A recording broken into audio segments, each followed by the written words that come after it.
on JG9 Live. After finishing with the worst record in football last season, it's a new era in Chicago, with third-year quarterback Justin Fields getting the start in this first preseason game, looking to make the jump that so many people expect out of him. Meanwhile, for the Titans, all eyes are on their second-round pick, and their possible quarterback of the future, Kentucky man Will Levis. After Levis surprisingly slipped in the draft, the Titans snatched him up, and they're hoping he can look the part in his first ever NFL action. Who will shine in this preseason battle? Stay tuned to find out, right here on JG9 Live.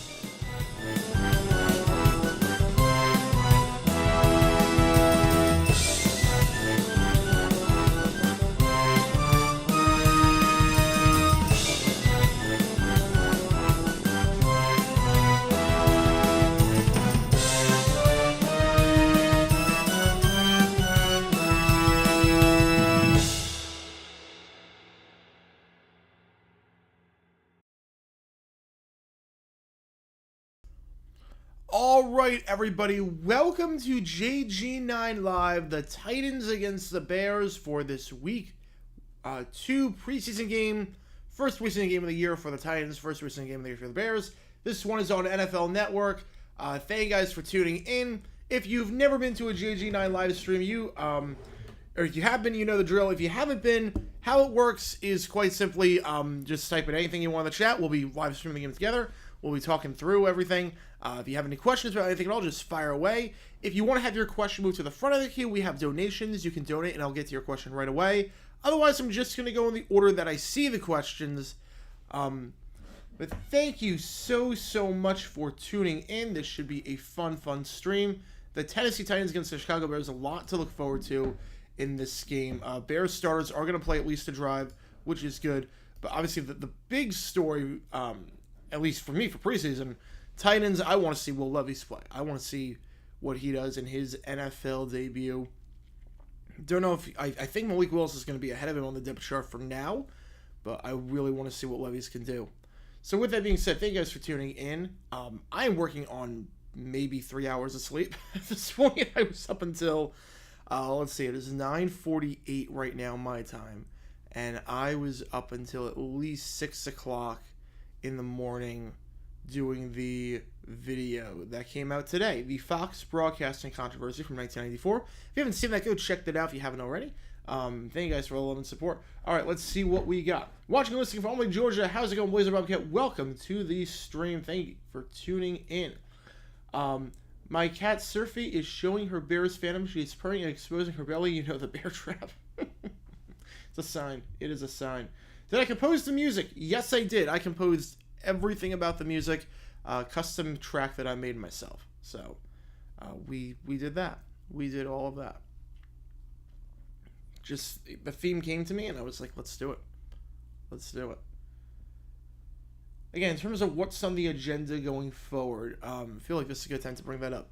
So what we have, again, we have the Titans against the Bears taking place in just a few minutes on NFL Network. Sunday, we have 2 preseason games to talk about. We have the Chiefs-Saints game taking place at 1 p.m. Eastern. I'll be live at 12:45. And at 4 p.m. Eastern, we will have the Raiders against the 49ers. So we got a doubleheader tomorrow. Hopefully, you will be with me for that one. My first football live stream is so glad I called it. Thank you so much, that one Pokemon guy. Welcome to the stream. Hope you're going to have a lot of fun. We're just going to have a watch-around party and whatnot. Why am I not doing the Panthers game later? Because I have a... Ooh, we have a bot. Because I am not going to be around for that game. I've been doing all right. Any predictions for this game? I think the Titans win only because they technically have more quarterbacks, but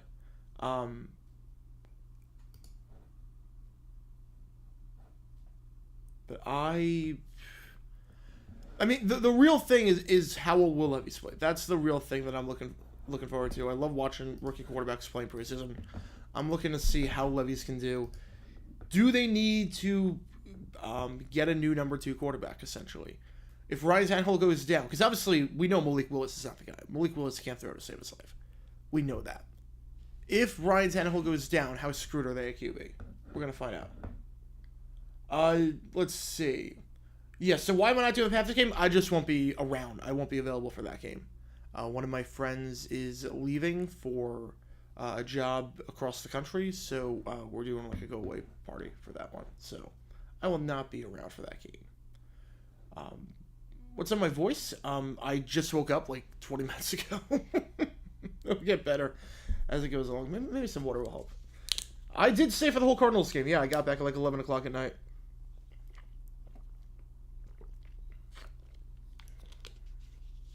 Yeah, I stayed for the whole game. That was a fun ending. That was the most fun ending to a preseason game I've seen live in my life. I did not expect David Blow to do that. Not expecting him to do that. I'm not missing the Jaguars game. No, the Jaguars game, I did this very strategically. The Jaguars game starts at 5 o'clock Eastern. So I'm not missing the Jags game for this. I would never in a million years miss a Jaguars game. So. Other than college football playoff, what college football games are you streaming? I'm not sure. I'm not sure just yet. Rooting for the Bears? Yeah. I mean, I kind of have to root for the Bears. But we will see.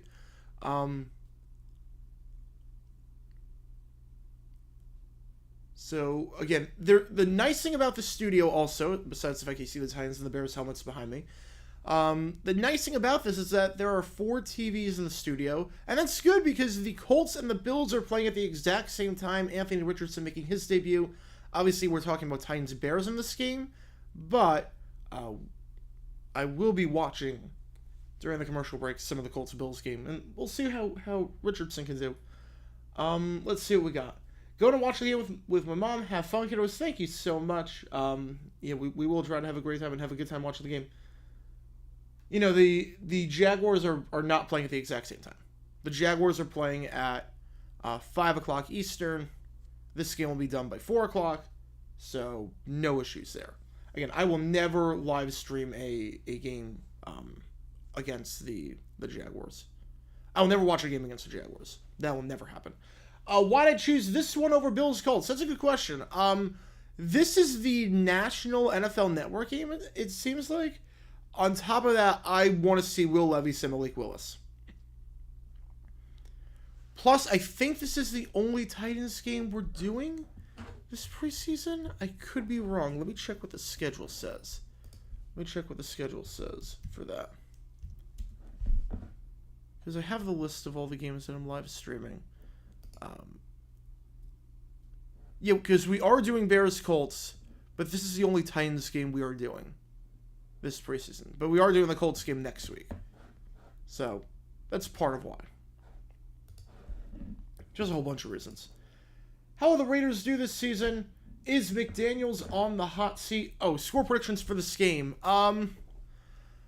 Look, you figure low-scoring affair. You figure... I'll say Titans 17-13. Let's do that. How's it going, Steve? Welcome to the stream. How will the Raiders do this season? Is Josh McDaniels on the hot seat? Oh, he's definitely on the hot seat. If they don't have a winning record, he's gone. And I don't buy McDaniels one bit. I'm not selling him the slightest bit, so I don't think they do that well. Does Sunday Ticket only work on Sundays? Yes. The only exception is if they move a game to, like when they did the Vikings-Giants thing in 2010, when that game got moved to a Monday, and that was only local coverage. If you have a Sunday Ticket and a game gets moved, you still get that game. But otherwise, yeah, you can't watch it for Thursday Night Football, can't watch it for Monday Night Football. You can't do it for any of those. For some reason, every EA NCAA game, I know how to beat Alabama with Arkansas State. It's quite the talent right there. What are your thoughts on Detroit being the team to watch this season? I mean, I completely get it. They had a phenomenal second half of the season. I completely get it. They got some young talent on the team. If Jared Goff plays the way that he did the second half of the season, they are a team to watch, especially in that division. Because you figure the Vikings are going to come crashing back down to earth because they won so many games by one possession last year. You figure that's not sustainable. The Packers, obviously, no Aaron Rodgers. We have no clue what's going to happen there. So the Lions are the favorite. It makes sense, especially because the NFC is a pretty weak conference. You got the Eagles and the Niners, and other than that, I mean, there's no one. Everyone else has some major question marks. Even the Niners have some question marks. More of a Bears fan, but still do cheer the Titans since I did grow up in Tennessee. Also went to MTSU, about 45 minutes from Nashville. Yeah, where's that? Murfreesboro? I think Murfreesboro, yeah. How does the Jags-Titans conference look this year to you? Division-wise? I mean, look, I am very high on the Titans. I am very high on them. I know a lot of people are not. They have some of the worst odds of any team to win the Super Bowl. I don't get it. I don't get it whatsoever. At the end of the day, this team was 7-3. 7-3 before everyone just died on them. Todd Downing is no longer there. Derrick Henry is still Derrick Henry. The team, I mean, Mike Vrabel's a heck of a coach. He gets more out of his talent than just about any coach in football. I mean, this team still almost made the playoffs last year, beat the Jaguars with Josh Dobbs at QB. So, look, I think the Jags are the better team, but I'm not counting out Tennessee whatsoever. I refuse to count out the Titans. I refuse to do that. It's not looking good for USFL MVP Alex Magoo. Last night, he was given little time to show what he can't do, and outside of a couple of handles from the other, he fumbled the ball. Clifford's QB2 for sure. Yeah, look, the thing with... And I've said it before. I said on stream. The difference between, like, the best QB in the XFL, Ben DiNucci, and the best QB in the USFL, Alex Magoo, is that I don't see whatsoever how Magoo makes the roster. His footwork is so bad. His footwork in the USFL was so bad. It was bad in Jacksonville when he played with us in preseason back in 2019. He is so raw. He is so not polished. His footwork will get destroyed in the NFL. So I'm not optimistic about him versus DiNucci, who just looks cool, calm, and collected, and probably should be QB2 over Stidham. Is Nickelodeon doing the Super Bowl? They are. They are simulcasting the game alongside CBS.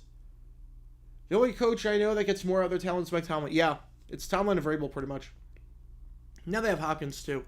Hopkins, like, I'm not, like, super worried about just because, like, we have the corners to defend him. Like, I'm not worried, like, Tyson Campbell and DeAndre Hopkins. I'm not too worried in that regard. And Hopkins has declined just a bit, but it does help a lot. If anyone is receiving any playoff games, we'll have to make the text color on the scoreboard gold. Yeah, I'll definitely do some. If I am doing the college football playoff, we will see. We will definitely see. We'll have a different scoreboard for that then. Do the Ravens win and extend their streak? I mean, I'm not betting against the Ravens in the preseason. I refuse to bet against the Ravens in the preseason. Just gonna take a quick bite because I have not eaten breakfast yet, so. Just take a quick bite.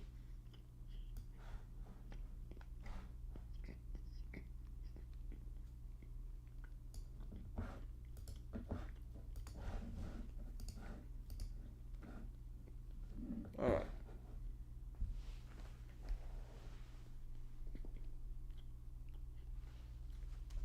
We have $5 from Max. Let me get to that just as I finish chewing. Thank you so much for that. Hang on. Hang on. I will get to that in just a bit. Hang on.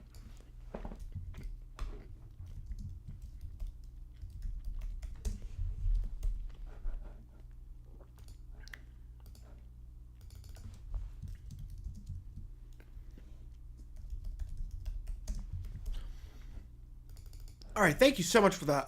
Yeah, again, apologies. I did not eat breakfast today, so I literally just woke up a few minutes ago. So, thank you so much for that. What are the odds of the Browns reaching the playoffs in your opinion? Win-loss record. That's a good question. Look, I'm not super high on Deshaun Watson. I'm not super high on him as a QB. He did not look comfortable whatsoever last year in preseason or in the regular season. I'm not sure if he's going to get it back. He might be done. I don't know. I don't know. So I'm not crazy about him. It's a tough division. I think an 8-9. Think an 8-9. Why won't I live stream a Jaguars preseason game? I know it's a Jags team, but it's also preseason. Yeah, it's just a similar thing. It's a similar thing. Like, not that I'm stressed during preseason games, obviously, but I just like watching, focusing on the game. I can't really do that during a live stream where I'm interacting with the chat and interacting with everyone and running the clock and whatnot. Jaguar game, I just want to focus solely on the Jaguars. So, that's why. That's why. I knew from the start, I want to do these live streams. I never want to do a Jaguars game. Never in a million years will I do a Jaguars game. We have another bot. Let me take care of that really quickly. Yeah, the Pac-12 situation is just nuts. The fact that they declined that deal is insane. The fact that they declined $30 million a year per school. They wanted Big Ten money when they were not even close to Big Ten caliber. I mean, come on.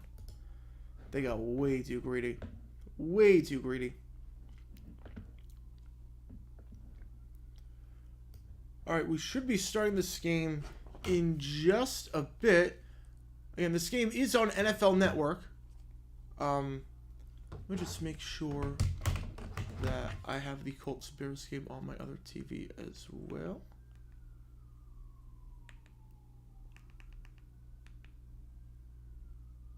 Here we go.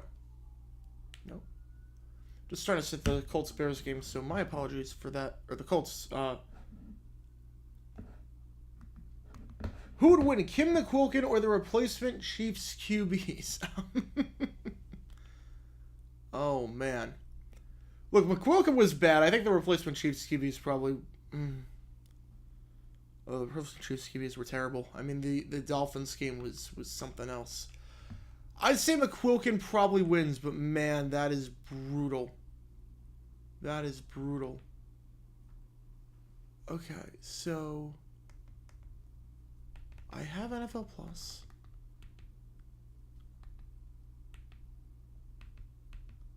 So I'm trying to see why I cannot get this game. Don't worry, I have the Titans Bears game. I have the Titans Bears game. It's just a matter of I'm trying to get the other game on. I'm trying to get the Colts Bills game on. Was Stroud horrible? Yes, he was. He was horrible. Obviously, just week 1 of the preseason, but he looked so rattled. His footwork was so bad. His timing was off on throws. He was waiting way too long. He was very hesitant. He did not look comfortable in the slightest bit. How'd you think about this helmet? I think most of these helmets got for like 30, 40 bucks. It's not terrible.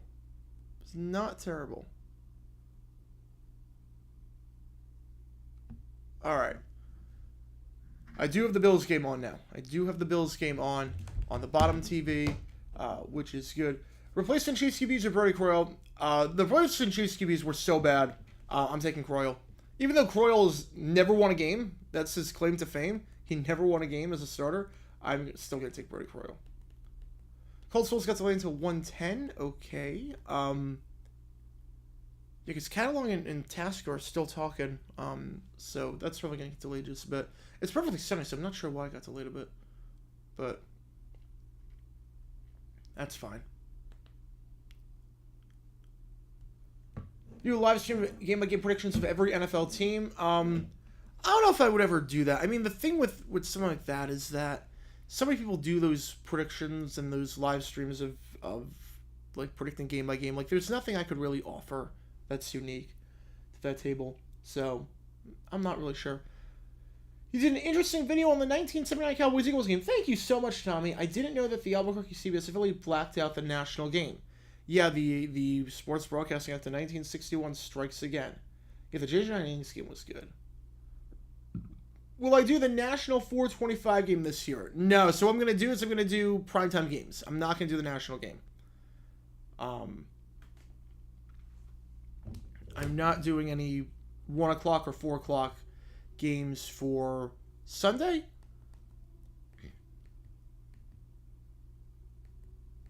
So we're just going to do the Thursday night for the first half of the season, the Monday night, and I think we're going to do the Sunday football games as well. But no, we're not going to do any 425.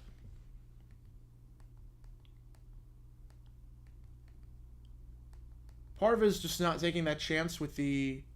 we're just not taking that chance with the Jaguars. Part of that is that sometimes I have people over to watch the games, so I don't want to give that up. So we won't be doing any of that. How much in the Colts game when it's not on yet? Oh no, I just have it on the screen. It's showing Tre'Davious White on the sideline. The kickoff has not happened yet. The kickoff has not happened.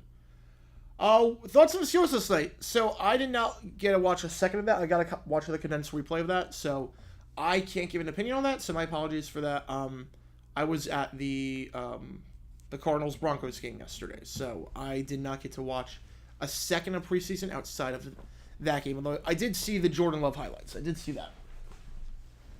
Why not Thursday, second half of the season? Good question. So basically, the beauty and the curse of living in Arizona is that there's no such thing as daylight savings. So they keep the same clock the whole year through. So part of the thing is that Thursday football, the first half of the season starts at 5:20 my time. The second half of the year, it starts at 6:20. And that's the problem because I usually have a conflict at 9 o'clock. So we might do the occasional game, but it will not be a regular thing. All right, here we go. We are about to kick off. Titans getting the ball to start off. And here we go. Titans-Bears officially underway again. This game is on NFL Network. Kickoff is fielded. And here we go. Down to the 25-yard line is where the Titans will start this drive.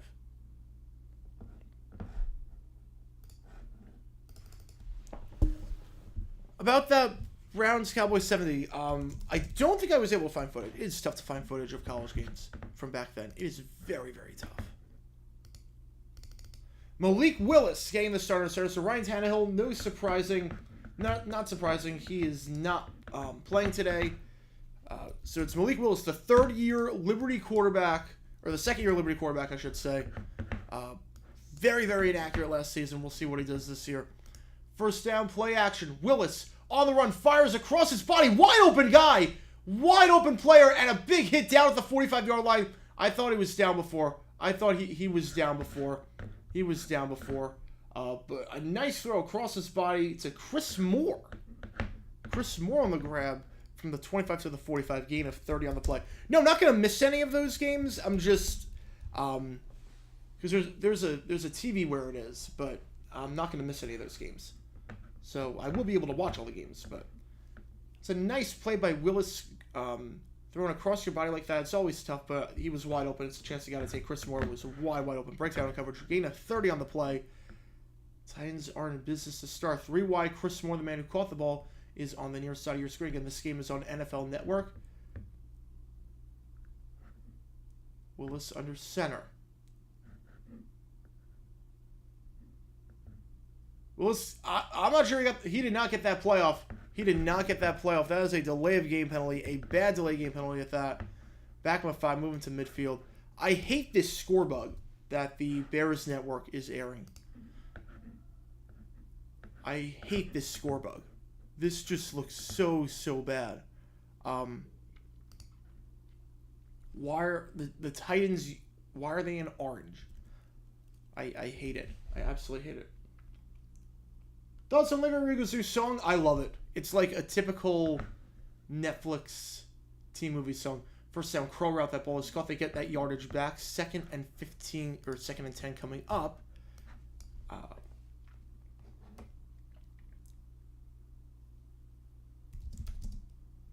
For the catch there by Nick Westbrook-Akine. I do not miss any regular season games. I do not miss any regular season games. I am one of those people that will watch every single game from start to finish. I am one of those people. I do not miss any games. 2nd and 10, ball at the 45-yard line. Willis, 2 for 2 to start off. It's going to be a handoff up the middle. It goes to Tyjae Spears, and Spears gets 9 yards. So 3rd and 1 coming up.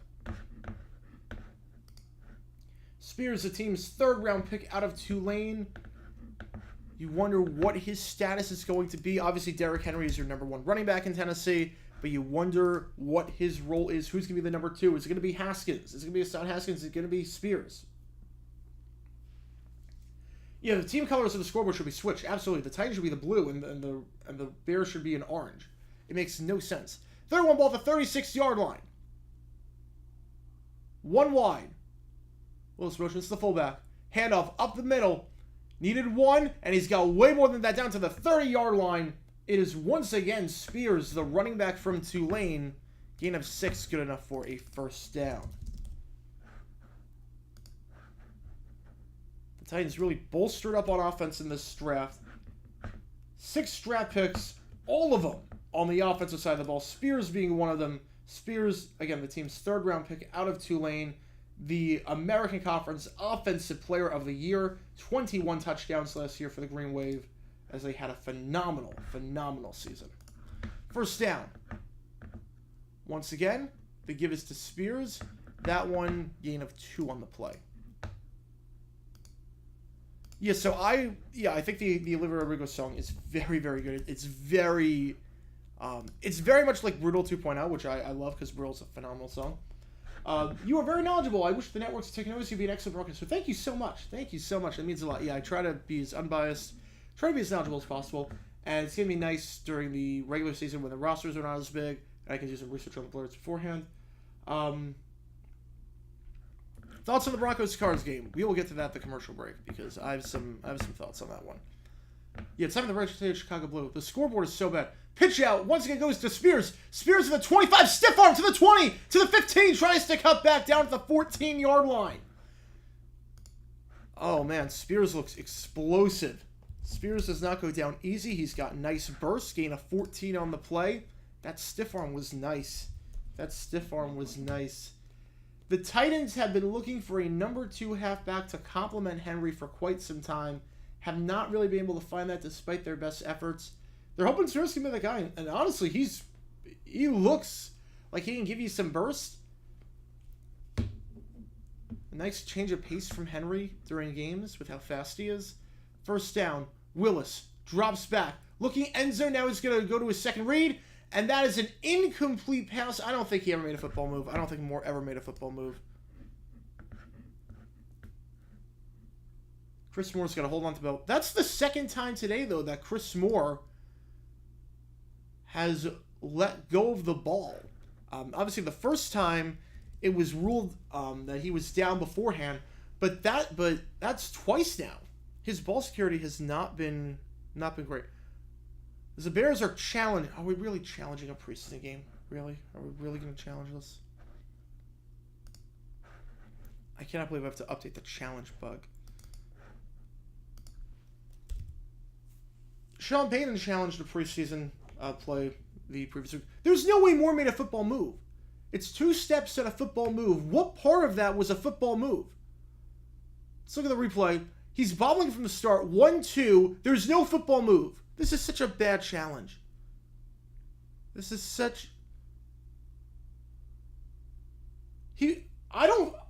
be shocked. I don't think this was a fumble. I really don't think this was a fumble. I don't think he made a football. If I'm wrong, I'm wrong. But you look at that, you look at the replay of that. 2 steps and a football move. There was no football move there. He lost the ball immediately after that. If I'm wrong, I'm wrong. But I don't think that's a fumble. Yeah, Cards and Broncos game. So takeaways from that. As by the way, the Colts game is just underway. Anthony Richardson game is starting on center for the Colts. So first off, Brett Maher is cooked. Brett Maher is absolutely cooked. Whatever happened in 2023 in the playoffs, it's done. It's done. He is so not good anymore. Missed 2 field goals. They got to look elsewhere. I don't know if Elliott Fry's the guy. I don't know if they're going to sign someone else. But cutting McManus, I mean, thank you for cutting McManus, by the way. I would take him. But cutting him seems like a massive, massive mistake. Clayton Tune, if the Cards have to go with Tune, God help him. He missed so many throws. He can't throw an out route. He cannot throw an out route. He just cannot throw an out route. It's kind of funny to watch. He tried 3 out routes, 2 yards past the line of scrimmage. All of them were incomplete. All of them were overthrown. It's like one of the easiest throws that he couldn't get it done. Russell Wilson, I'd be concerned. He did not look comfortable until the backups came in for the Cardinals. I will say something to look out for. There were 2 plays in the game where Jonathan Gannon said number 71 is reported as eligible. And both times it was a run to the left side. So just something to keep an eye out on. Just something to keep an eye out on going forward. Fun game, though. Fun game. And I think Ben DiNucci should absolutely be QB2 over Jarrett Stidham. Absolutely be QB2. All right, we are back in the the Bears-Titans game. Again, I as a Jaguars fan that doesn't really like the Titans, I'm hoping this is a fumble. But I really don't know how he made a football move there. I really don't know how. We're seeing the replay. 1, 2, and then the ball comes out. I'm not even sure he had possession for 2 steps. There was no football move. Yeah, thank you. It was not a fumble. It was not a fumble, and they lose a timeout because of it. If you're going to challenge them in the preseason, it's going to be blatantly obvious. That was not. Second down, Willis fires out route. That ball is caught down to the 10-yard line. Catch there made by Spears. 3rd and 6 coming up. So the Bills-Colts game, you need to have NFL Plus, or it might be on your local affiliate. Bills-Colts, you'll need to have NFL Plus for that. But I think you get a 1-week trial. Yeah, for everyone in the chat that said it was not a fumble, that said it was a fumble, I told you. As Anthony Richardson just threw a pick right into the arms of the Bills' corner. All right, there's the Richardson I know from Florida. 3rd and 6, ball at the 10. Willis, 2 wide on the far side. Bears rush 4. Willis drops back, pump fake, gonna scramble, gonna try to run for the first down, and he's got it down to the 3-yard line. Nice play by Willis, stepping out the pocket, climbing it, evading the pressure. 1st and goal at the 3-yard line coming up. It's also part of why I chose Titans Bears to stream over Colts Bills, is because it's more accessible, more people can watch. What made me like the Jags? So I watched them back in 2005. 2005. Beat the Bengals on Sunday Night Football, and then I watched them beat the Steelers in overtime. As handoff up the middle once again goes to Spears. Spears down to the 2-yard line. But again, this is one of those things, like, honestly, and this is me talking preseason. I think that anything down here, if you're giving it to Spears, it's wasted reps. As once again, they give it to Spears. Once again, nothing doing, just like I said. Here's why I think it's wasted reps. When is Spears ever going to get a goal line carry? When is Spears ever going to get a goal line carry? When you have Derrick Henry on your team, Spears is not getting goal line carries. You're just wasting reps by giving it to him at the goal line. I want to see what Malik Willis can do in this situation. At the 2-yard line, the ball is never going to Spears. It is going to Henry. So why are you going up the middle with Spears on his 1st and 2nd down when that's not his style? And now they go up now they keep it with Willis this time, RPO, and it's a touchdown. But there's holding on the play. Back it up 10 yards. Again, Vrabel is not the head coach for this game. He gave it to one of his assistants, which I think is a good move. I think more head coaches should do that. Give him an opportunity. Coach, see what he's got. Boost his resume that way. On top of that, you can get some extra draft picks if he eventually gets hired by a team. But that is going to be... Or no, they are picking up the flag. They are picking up the flag. So it is a touchdown for the Titans. They picked up the flag. Malik Willis runs it in 2 yards. Opening drive touchdown for Tennessee. Extra point coming up. Nice play by Willis. Following his blockers. But again, I don't get the 1st and 2nd down plays because you're never going to give it to Spears in a real game in that situation because you got Derrick Henry. Extra point. Caleb Shudak, the field goal kicker here. And that kick is good. They got 2 kickers on the roster. They got Shudak and they got Trey Wolf. 7-0 game. Bears will take over when we get back from commercial. Justin Fields and the Stars are expected to go at least a drive. So we'll see how that goes. All right, let's get some questions in the chat while we have a break. Yeah, so the Jaguars, what made me like them? I really liked watching them play against the Bengals in 2005 and then watching them play the Steelers. Tommy Maddox, Rasheed Mathis, pick 6 in overtime bonus coverage, and I became a fan ever since. And if you want to have your question move to the front of the queue, we have donations. Otherwise, I'm just going to go in the order that I see the questions because we got a lot of questions. Thoughts on Utopia? I've not listened to it, nor do I have any desire to listen to it. I do not support Travis Scott after everything at Astroworld. I refuse to support him. Everything I learn about Travis Scott, music-wise, is against my will. I will put it that way. I think what he did at Astroworld is shameful, so I refuse to listen to his music.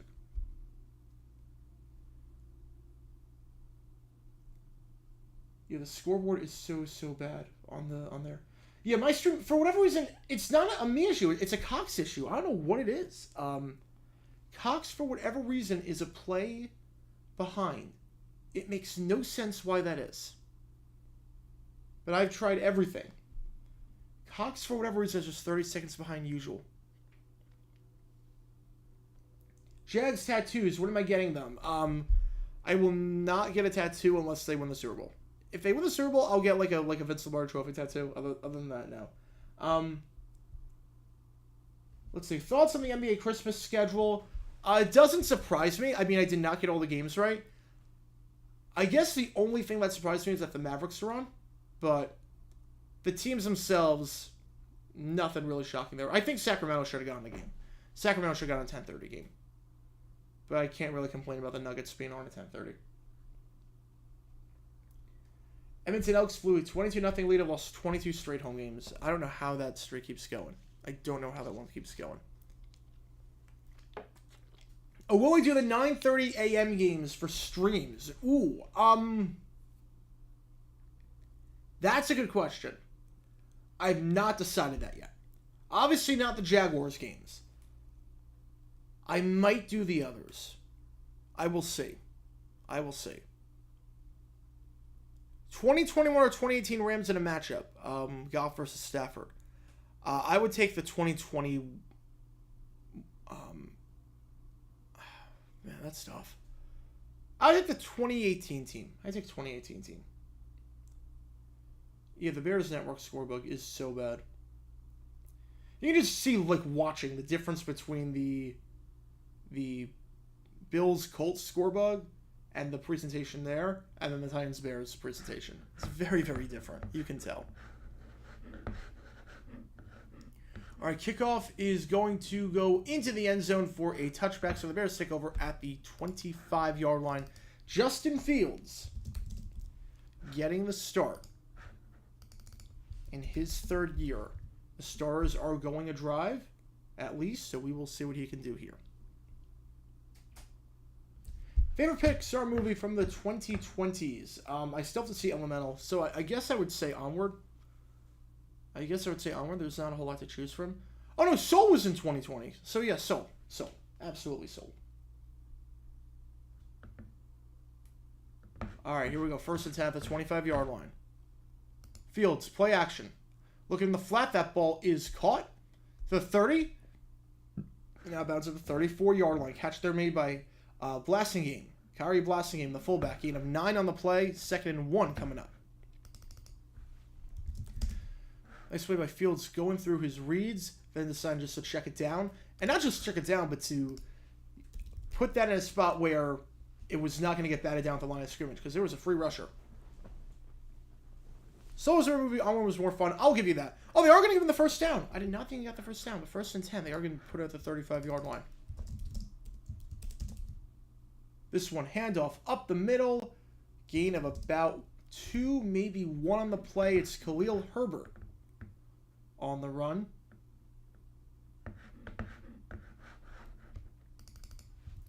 Running back for the Bears, you wonder how they're going to rotate their reps, not just for this game, but for the regular season as well.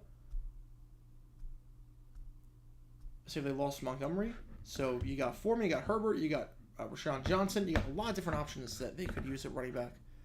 How will they split the carries? 2nd and 9, screen pass. It's behind him. It's not a great throw, but it is caught. And he's got some room to the 45-40, 35-30. He is in a foot race, and he is gone.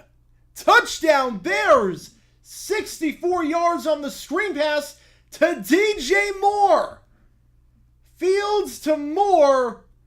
And, you know, Bears fans are saying more of that, please. It was not a great throw. But Moore had the blocking, has the speed. The man acquired from the Carolina Panthers as part of that trade where they gave up the number 1 pick in the draft, giving the Bears a true wide receiver 1. And DJ Moore, what a phenomenal play running after the catch. 6:26 left, extra point coming up. And it is good, and we are all tied up at 7 apiece. DJ Moore, 64 yards. They said the Stars are going to go at least a drive. Do they go any more than that? I'm not sure. You want to end it on a high note. I'm not sure if you go any more than that. Speaking of DJ Moore, I have to hang this up in my office. I'm going to do this once probably like a week or so, but I do have in my office, I do have to hang up a full size. This is a DJ Moore Carolina Panthers autographed helmet. Figure I should bring that out just because DJ Moore just scored that touchdown. 64 yards to Justin Fields. If that is it for him, I know people want to see him. 1 for 1, 64 yards and a touchdown. Or 2 for 2, I should say. 2 for 2. With a pass to the flat and a screen pass. I got the job done. Never heard my thoughts on Hamlin. I did a whole video on the Hamlin thing with the Steelers 49ers Monday Night Football game and how that played out back in 1978. Because that was the day after the Hamlin incident. Just tragic what happened to him. I'm glad he's back. Bears versus Cardinals preseason game one day. I mean, I could see it, maybe. I could see it. Will the Bears eventually, in the not-too-distant future, get a new stadium?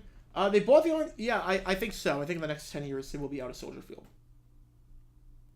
Would I be correct in saying the Titans, Colts, and Pats are your 3 least favorite teams? Yes. Yes, that is correct. What rookie QB do you think isn't going to be very good? I was never high on Will Levis. Also, but Clayton Tune, based on what I've seen, I mean, he is so inaccurate. So I'm not high on Clayton Tune. If the Cards are 1 injury away from starting Clayton Tune. This game is on NFL Network. Jags and Cardinals, where to go? Oh, 100%. That's not even an issue. That's not even a debate. When the Jags come to Phoenix in 2025, I'm there. It's not even close. Who signed all the helmets? So just a few of them. I can tell you Elton Bethea signed one of them. I can tell you Zach Menenberger signed that one. Damian Sidney signed that one. Bears wise, you got Jimbo covered over here. It's a good mix. There's this Titans helmet is not autographed. That's just to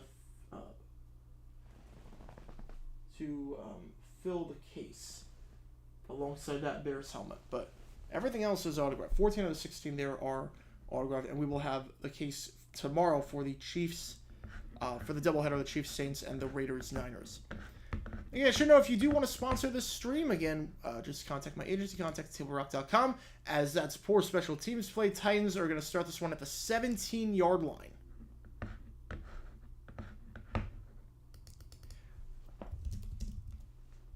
I would think Malik Willis will go the first half and Will Levis will go the second half. I would think.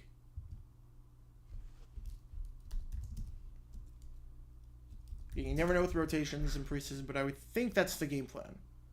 Got 3 quarterbacks on the roster, obviously. Or not. Will Levis is in right now. They're going to end it on the... So just scratch everything I said. Will Levis is in the game. The Kentucky man, the 2nd round pick, slid in the draft way further than a lot of people thought. Is he the QB of the future for the Titans? We will see. First down, handoff. Down to the 22-yard line. Gain of 5 yards on the play. Hassan Haskins on the run. So Will Levis is going to go the rest of the way because they only have 3 quarterbacks on the roster. Tannehill's not playing. Willis just came out as the Colts got stuffed on 4th down. So another drive ending in failure for them. So Will Levis will go the rest of the way. So we're going to get a really extended look at him, which will be fun. 2nd and 6 at the 21-yard line. Levis drops back, 3-step drop, out route. That ball is caught out of bounds at the 29-yard line. First throw is a completion for a first down to Nick Westbrook-Akine. Is he going to be the number 3 receiver like he was last year? See, Robert Woods not there anymore, but they do have DeAndre Hopkins, and then obviously Treylon Burks will be the number 1 guy. Is Westbrook-Akine going to be number 3? We will see. He is in the game right now. Just caught that pass for a first down on the out route gain of 8. Not sure why the clock is stopped. First down, play action. Levis fires, almost intercepted. Almost intercepted on that one by Tyreek Stevenson, the team's second-round pick out of Miami.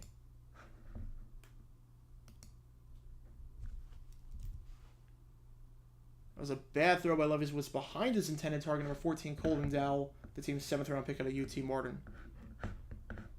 Oh, and the clock is not working for... I don't think the clock is working for the Titans-Bears game. The clock is not working on the scoreboard because everything is wrong. Football is back. Let's go. Broski with the $2. Thank you so much. Handoff up the middle. Gain of 1 on the play. Absolutely. Football is back, and I cannot wait. So we were just guessing on the time because the clock is wrong. So the scoreboard just having a great day right now for the Bears local broadcast. Just having a great day. You have the Titans in orange, the Bears in the wrong shade of blue, and everything about this scorebook is wrong. I mean, this is just really, really bad. All right, let me get your name in there. 3rd and 8. Again, we are just guessing on the time at this point. 3rd and 8. Levis. Gonna go down! Gotta feel the pressure from the blind side. He did not. And it's a loss of 9 on the play. Sack there, coming from Zach Pickens, the team's 3rd-round pick from South Carolina. So if you're a Bears fan, you got to love to play the rookies there. Stevenson with a big bat down.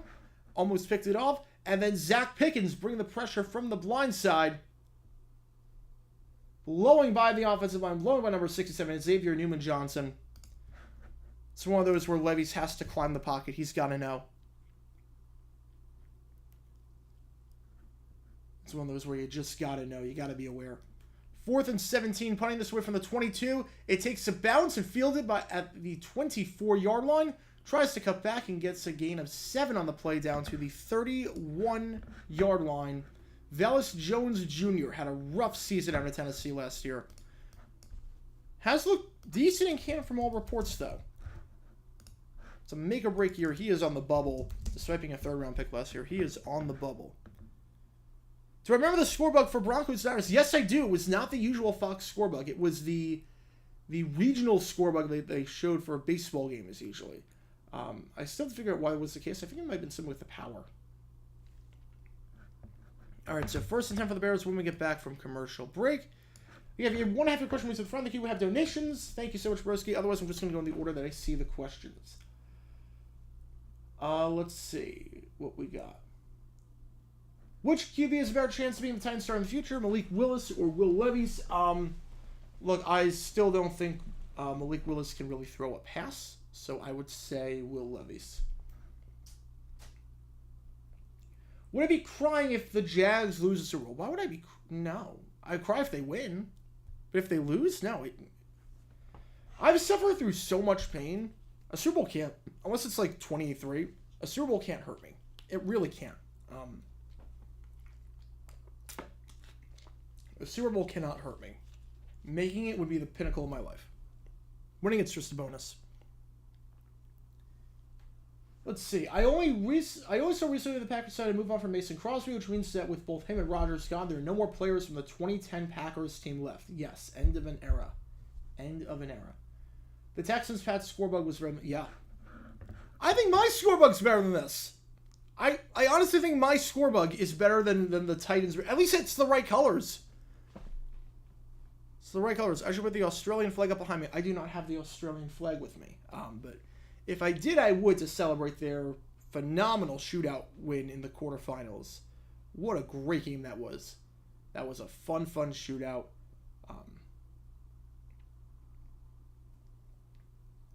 Felt like that match would never end. How often do you see a World Cup shootout go to 10 rounds? But I'm happy for the host nation. It's always good when the host nation is doing well. It's always good. The atmosphere is just phenomenal. I can't even imagine what it's going to be like for the game on Wednesday against England. I can't even imagine. All right, 3:28, 1st and 10. Fields is going to stay in the game. Fields is staying in the game. Bit surprising. Usually you let the stars go a drive. I think you take him out after a touchdown. End him on a high note, but you're going to see some more work. Pitch out play, 1st and 10. and down to the 41-yard line. It's a first down.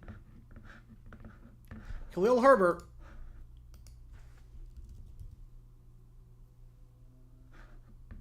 So it seems like Herbert's got the grasp on the number 1 running back spot to start off.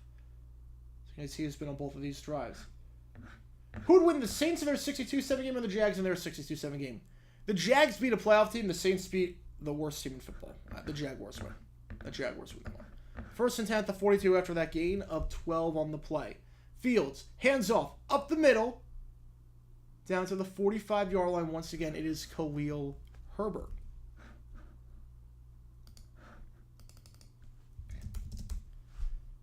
Things you never thought you'd hear say. The Bears with Justin Fields. Fields is staying in the game longer than the Titans' first and second string QBs.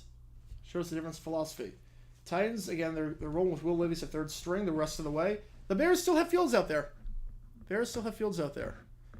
Happy birthday, Kyle. Today is your birthday. Have a great time. Hopefully you're doing something fun for her. Second 7. Herbert tries to juke, but gets stuffed behind the line of scrimmage. Nothing doing there. Brought down by Rashad Weaver. Loss of 1 on the play. The team's 4th round pick from a few years ago out of Pitt. Third and 8 coming up at the 46-yard line. Under 2 minutes left to play in this first quarter of action. Do we think a North Carolina school will ever join the SEC? Ever? Yeah, ever's a long time. Third and 8, Fields gets out of the pressure, fires to Herbert. Herbert wide open to the 40, to the 35. He's got blockers. Herbert has a chance. Herbert is going to go down at the... No, he stays on his feet. How did he stay on his feet? That is a touchdown. Khalil Herbert. Oh my goodness. 2 drives, 2 touchdowns for the Bears. Nice play by Fields to escape the pressure. And Herbert just did the rest. The downfield blocking has been phenomenal today for Chicago. The downfield blocking. Unbelievable.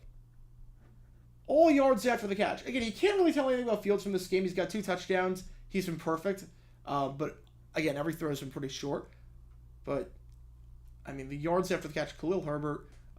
The downfield blocking is the real takeaway. The downfield blocking has been phenomenal today. Extra point is up and good. So the Bears leading 14-7. High-scoring game to start off. And you figure now the Stars will be done. 2 drives, 2 touchdowns. There was no point. Next 20 years? Yeah, I think next 20 years it will happen. Jaguars Television Network broadcasters Brian Sexton, Bucky Brooks, Brent Martina. Oh, geez, that's gonna be rough. That's gonna be rough. My apologies for anyone who has to listen to that trio. My apologies. You recently answered a decade-long question about how the Broncos-Vikings team ended up on Fox. You are welcome for that. That was a fun video I did. That was also a Patreon request video. So what happens is that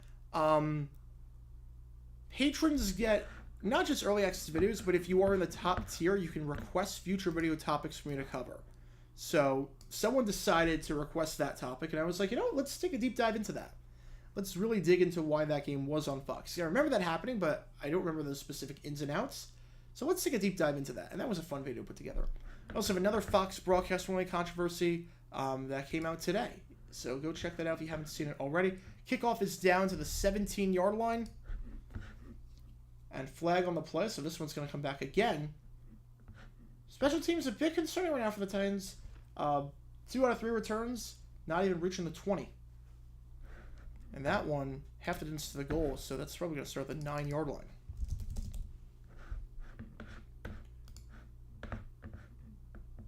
See where they mark this. They're marking at the 8-yard line. So first and 10 at the 8. Will Levis pinned to start off. Last drive ended with Levis taking a sack. Almost got intercepted by Tyreek Stevenson.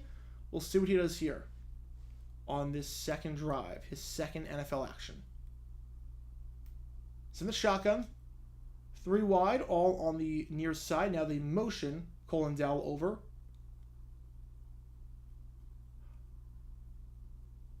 Okay, wait. Malik Willis is in the game. Okay, this is bizarre. This is bizarre. I have not seen this before in a preseason game. So they're alternating drives. I'm not sure I get the logic behind that. No game there by Mason Kinsey. I'm not sure I get the logic behind alternating QBs in the preseason. Don't you want to give your guys momentum? Usually once a player is done, they're done. Again, Vrabel is not the one coaching this game, but this is a weird strategy. Willis fires, almost picked off. Almost picked off. Michael Ojimita jumped that curl route, nearly picked it off, threw it into traffic. Lucky that was intercepted. Lucky that was not a pick six.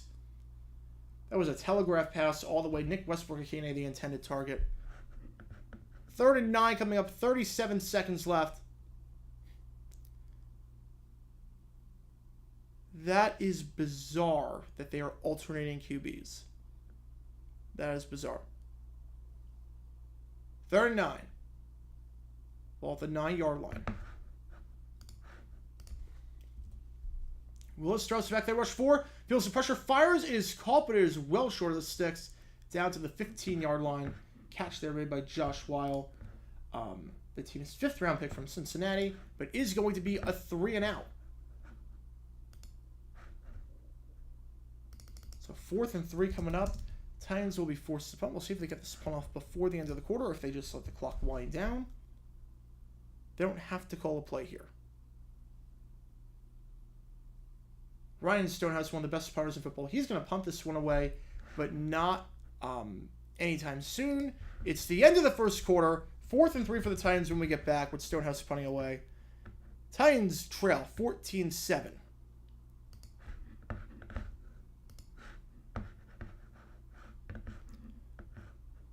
I did not watch Patcast yesterday, no. I was at the Cardinals-Broncos game, so I didn't get a chance to watch.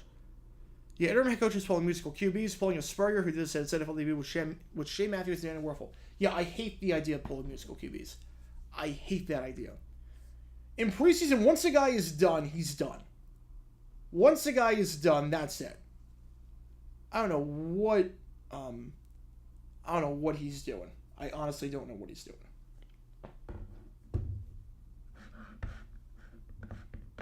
Floor and ceiling for the Commanders.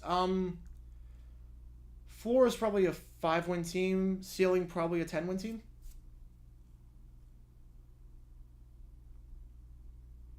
Which loss is more heartbreaking, Double Doink or River City Relay? River City Relay would not have mattered in the grand scheme of things. River City Relay would not have mattered. Double Doink, you missed the playoff. You got out of the playoffs because of it. It's easily Double Doink. It's not even close. What do I dislike the Pats more than Houston? A few reasons. Just prolonged success. The fact that they've eliminated us 3 times in the playoffs since I've been a fan. 4 times in total if you count the 96 AFC Championship. But 05, 07, 17, I've been a fan for 4 seasons that we've been in the playoffs, and 3 times the Pats were the ones that eliminated us. Also, I don't really have anything against the Texans. We've never been good at the same time. It's not a real rival. It's the friendliest rivalry. I mean, I don't like them, but the thing with the Texans is that if the NFL expands to 36, I know they're not going to keep the Texans in the AFC South. They'll move them to the West. So that rivalry will get split up. So there's no real reason to hate the Texans. Do I keep my ticket stubs? They don't do digital ticket stubs, so no, I do not. I do not do that. If they did, I would, but they do not do digital, or they do not do physical anymore. So, speaking of the Cards QB situation, what do you see the Cards' record with McCoy and Tune until Murray comes back? I think they win 1 game. I think they win 1. You can stream 3 or 4 games at once on NFL Plus. That is awesome. That is awesome. Toby Keith is going to perform Super Bowl 58. There's no chance. No chance in the world he performs a halftime show. Packers versus Jags Packcast with you. Yeah, look, the Packers are playing the Jags. I'll be down to go on the show. I'd be down to. The Seahawks and Vikings was aired on NFL Network the other day. King 5 screwed up the Seahawks broadcast so bad the NFL Network switched to Vikings. I did see that. I did see them switch affiliates midway through. I did see that. That'll be a fun story down the road. All right, here we go. Stonehouse punting this one away. It's a booming kick. It bounces at the 36. Velus Jones, I don't know what he's doing. I don't know what Velus Jones is doing. That's Titans ball. Velus Jones, you want to make the roster? That is how you get cut. That is how you get cut. You let the ball bounce at the 36, even though you easily could have fielded that. And then you try to field it, even though you have a Titan defender right in on you. Yeah, Jones is gone. Velus Jones is gone.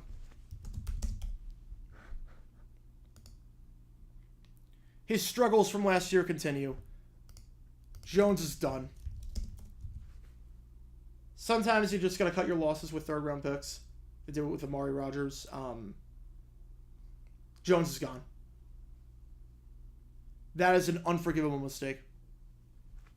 That is an unforgivable mistake. You want to make the roster? It's probably going to be on special teams, especially with how much the team has improved at wide receiver. Yeah, he's done. First at the 25-yard line. Willis, play action. He's got all day to throw. He fires, and that is intercepted off the hands of his intended target and picked off on the play. That is number 38, A.J. Thomas.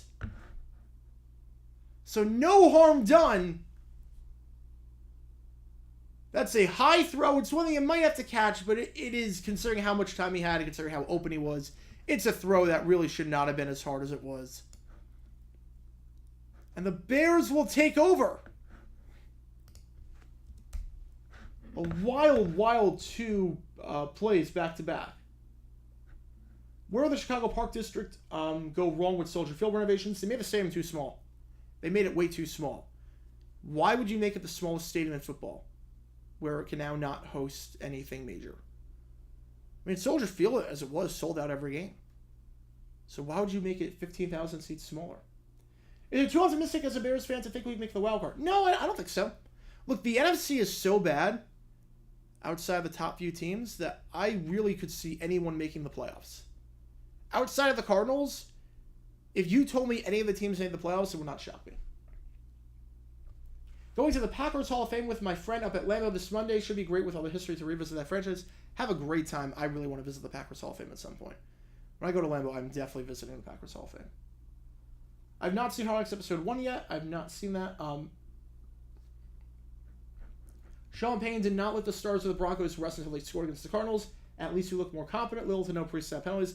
I did notice that as well for the Cardinals as well. Jonathan Gannon, not a lot of pre-snap penalties.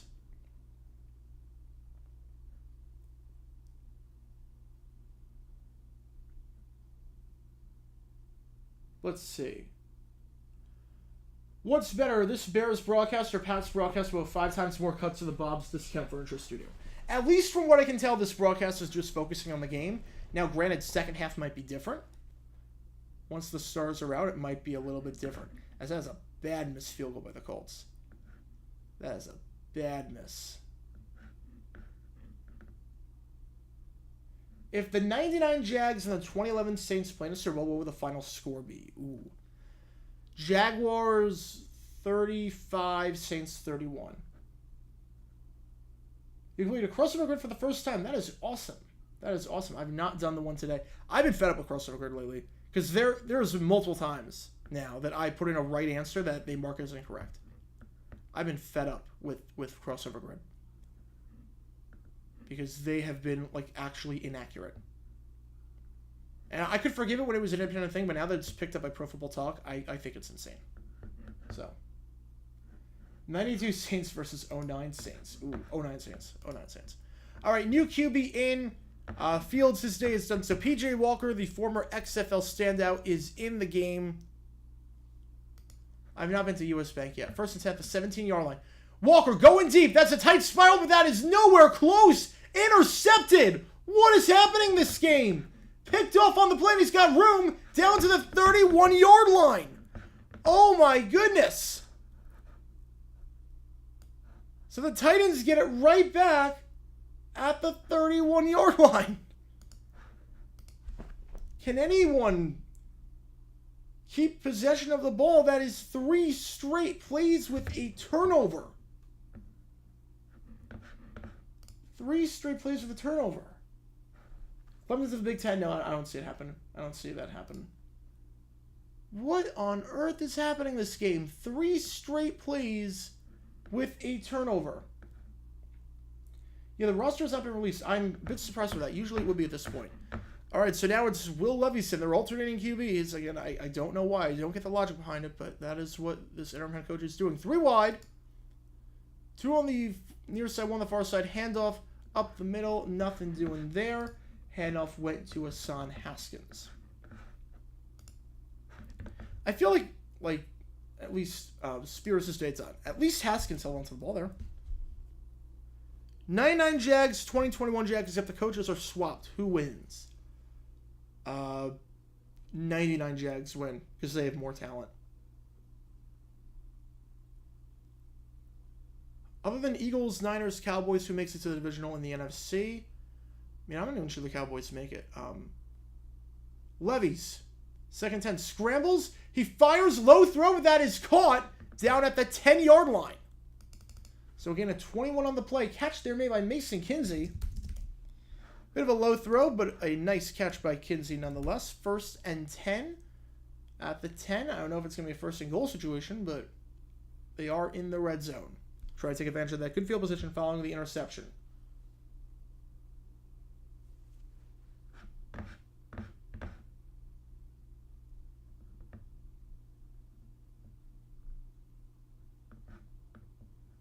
In motion. Levis. Hands off up the middle. Nice second effort down to the 5-yard line. In motion, Colton Dowell. Hand off up the middle. Gain of 5. Run goes to Hassan Haskins. I'm noticing with the Titans, they are not rotating their running backs. So once you're in for the entire drive. Once you are in the game, you were in for the entire drive. Haskins getting a lot of work this one.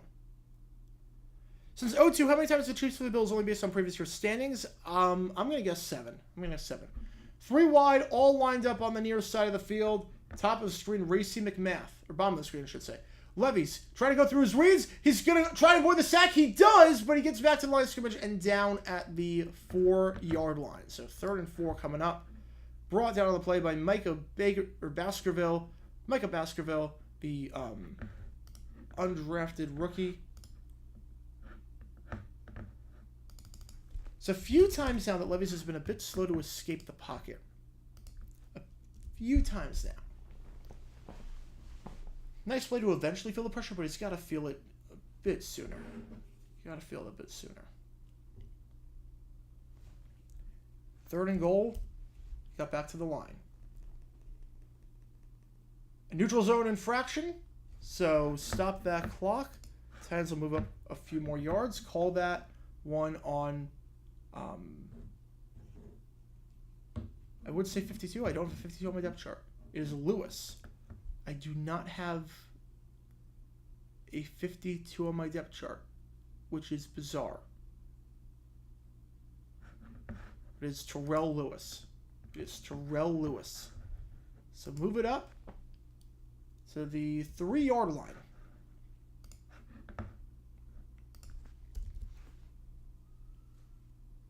All right, they motion Adekoya. Levis is going to hand it off up the middle. Stuffed before he reaches the goal line. Figure 4-down territory. You figure it's got to be 4-down territory. Hand off there went to Haskins. Again, I think it's a wasted rep. You're never going to give the ball to Haskins in a goal line situation. You're never going to give the ball to Spears in a goal line situation. You're always going to give it to Henry in that situation. So I don't even know why are you wasting reps like that? I'd rather see what your QB can do in a goal line situation. 4th and goal, 1 wide. It's Racey McMath, the lone receiver. They're going for it at the 1.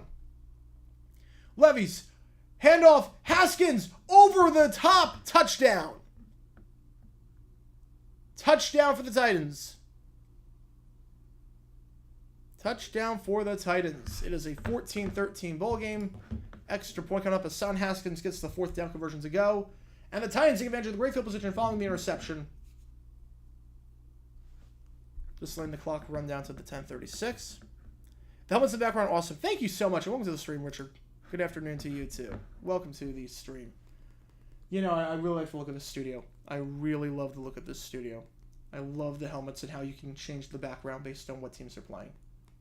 I absolutely love it. Extra point is up, and it is good. That one by Trey Wolf. So, yeah, Shootout got the first extra point. Trey Wolf gets the second. We are tied up at 14 apiece. High-scoring game to start off.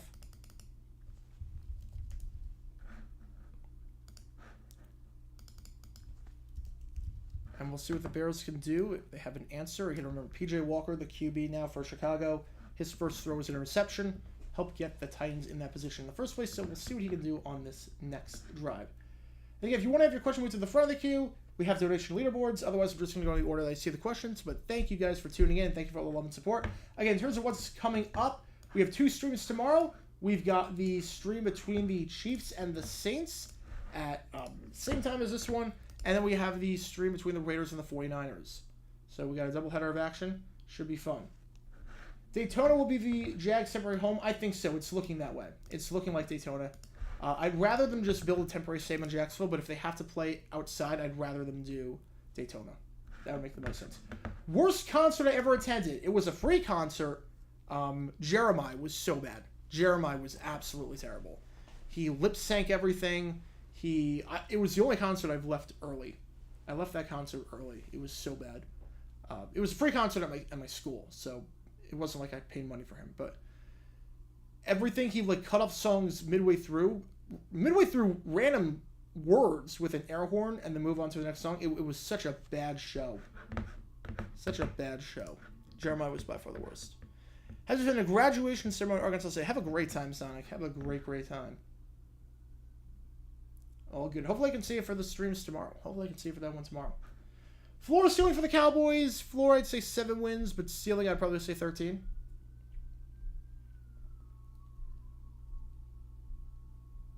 Weren't the Panthers taking their kneel downs in Carolina against the Lions to limit the Saints around the same time River City Relay was taking place? No, I don't think the Saints had anything. I don't think the Panthers and Saints had anything to do with each other that year, because the Panthers were for the division. Saints were going to play for a wild card. I think the thing was the Saints would have been eliminated with a Cowboys win at 4 o'clock. I think it was Saints at 1 o'clock, Cowboys at 4 o'clock. The Panthers game, I don't think meant anything for them. Jags are going to win. I hate them right now. I mean, I think they're the best team in that division, but I would not be too confident on that. Trust me. How was Broncos Cards game? Honestly, one of the most fun preseason games I've been to in my life. I got it for $8. I got those seats for $8. So, most fun preseason game I've been to in my life. Kickoff is fielded at the goal line and down to the 18-yard line. It's Tyler Scott who takes that one out. Flag on the play, so you're probably going to push that one back. Tyler Scott, a lot of people have high hopes for him, the 4th-round pick out of Cincinnati. The only receiver that the Bears drafted. We'll see where he fits in on this roster. And see the holding there called under Reese Fountain, number 82.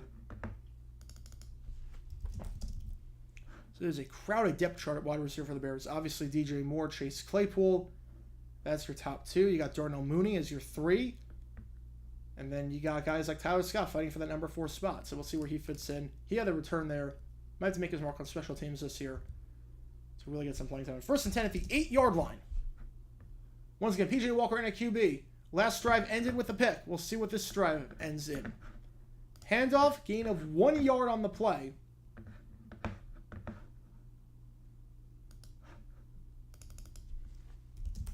Second 9 at the 9-yard line coming up.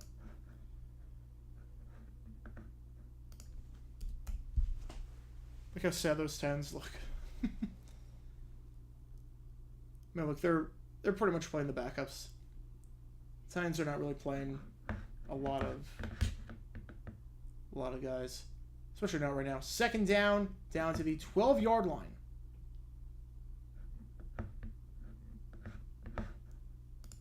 Back-to-back handoffs brings up 3rd and 6. And last drive ended in a pick. See if this one ends in a 3 and out.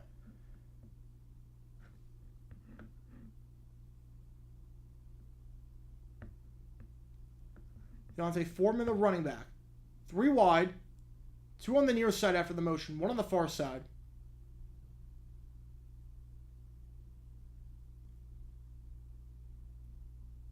Walker fires. That ball is caught down the sideline, down to the 19-yard line. Catch there made by Velas Jones Jr. Gain of 7. Good enough for a first down.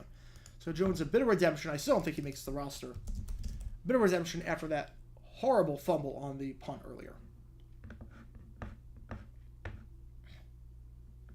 Yeah, unlike I said that the Dubas is suspended, the Orioles broadcaster should be the one that's suspended. Yeah, you can't really suspend the owner, but I get the sentiment. I get the sentiment. It really was a really backward suspension that made no sense whatsoever. 1st and 10 at the 19. Walker fires. That is incomplete. Intended target on the play was number 13, the rookie Tyler Scott. Just a simple out route. One of those throws you have to hit. And that was a just simple curl route, simple hitch route. One of those throws you have to hit. No reason to miss the target by that much. 2nd down. Been a rough outing so far for Walker. 1 for 3 with a pick and a bad misthrow there on what would have been an easy completion. Oh, party so okay, that sounds a lot better. That sounds a lot more exciting. 2nd down, handoff up the middle down to the 24-yard line, so they pick up 5 yards there. It's Foreman once again, the former Texas running back. 3rd and 5 coming up. At least the Bears did give themselves some breathing room after starting pretty pinned following the holding penalty on the kickoff.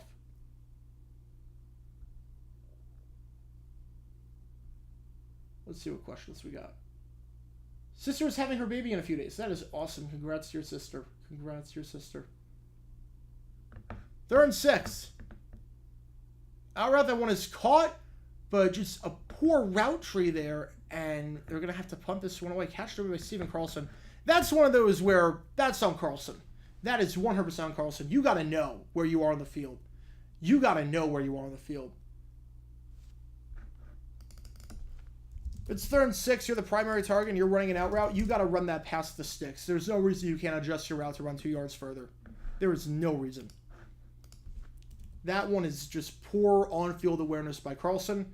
It's clearly a telegraph pass. That punt is going to be fielded at the 14-yard line. He's got some room to the 25 and down to the 30-yard line. So a nice 16-yard return on that punt. I look like Nick Westbrook-Akine. 1st and 10 at the 30-yard line coming up for the Titans when we get back from commercial break.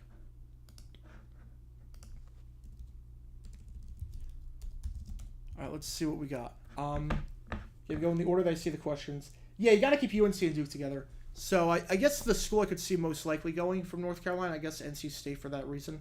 Because I think you keep NC and Duke together. All right, let's see what we got.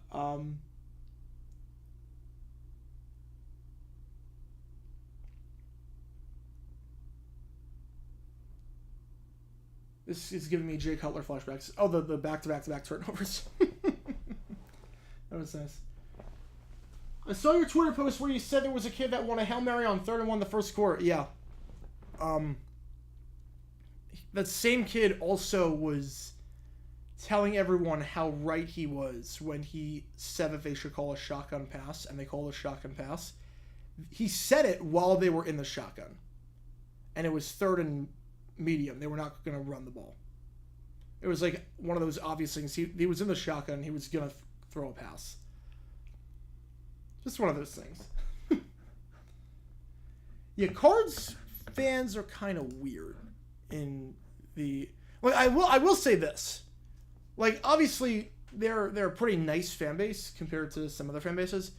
But Cards fans, at least from my experience going to games, and I've been to 5. I've been to 5 games in my life. Cardinals. 3 preseason and then 2 regular season. A Thursday night and a Monday night game. No games that interfere with the Jaguars. I will never do that. But I will say this. Cardinals fans might have the least situational awareness or consideration of any fan base in football. They might have the least consideration. The amount of people that just walk up and down the aisles during play and try to get to their seats during play, and part of that's the usher's fault. Part of that's Skipper's fault. But that doesn't happen in Jacksonville. It doesn't happen anywhere else I've been to. But for whatever reason, in Arizona, it is very commonplace. They have no situational awareness. Again, not offense, but from what I've noticed, as by the way, Anthony Richardson's out of the game. Gardner Minshew was in one for the Colts. But from what I have noticed about Cardinals fans, it is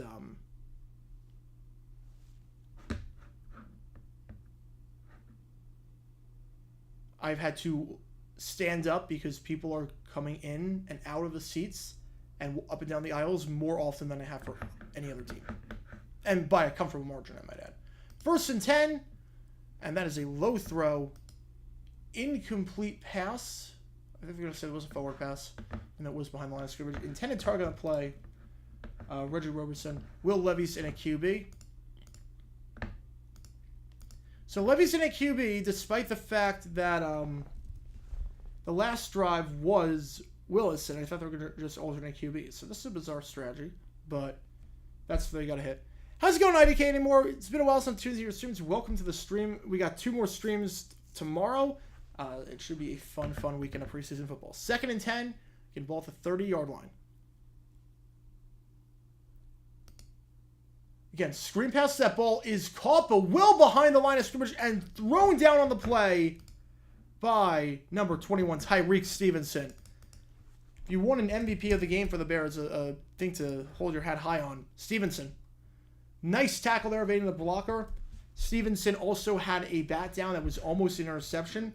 Tyreek Stevenson, the team's 2nd-round pick out of Miami. They had 2 2nd-round picks, and Stevenson has come to play today in his debut. 3rd and 13 at the 27-yard line.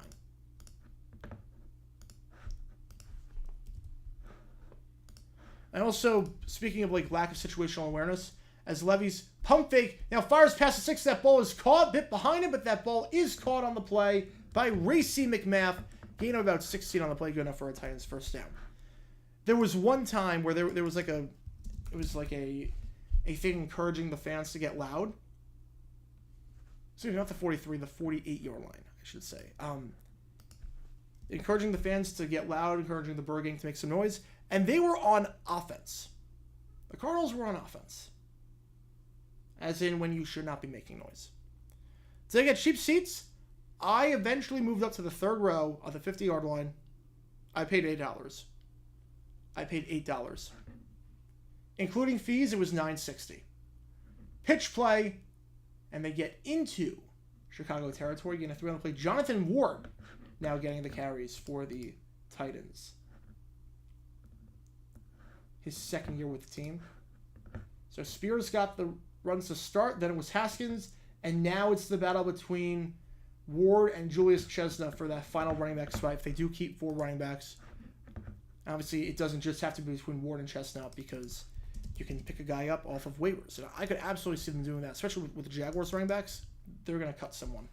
They're going to cut someone good, whether it's Dearness Johnson or Soup Connor. I could see the Titans swooping in for a number 4 running back. 2nd 7, Levis. Pump fake. And now he's going to scramble and take off. So the 45 slides down before the sticks to the 44-yard line. Gain of 5 on the play. 3rd and 1 coming up. You got the email they passed to TSR. Congratulations, man. Congratulations. Congratulations, man. That is awesome.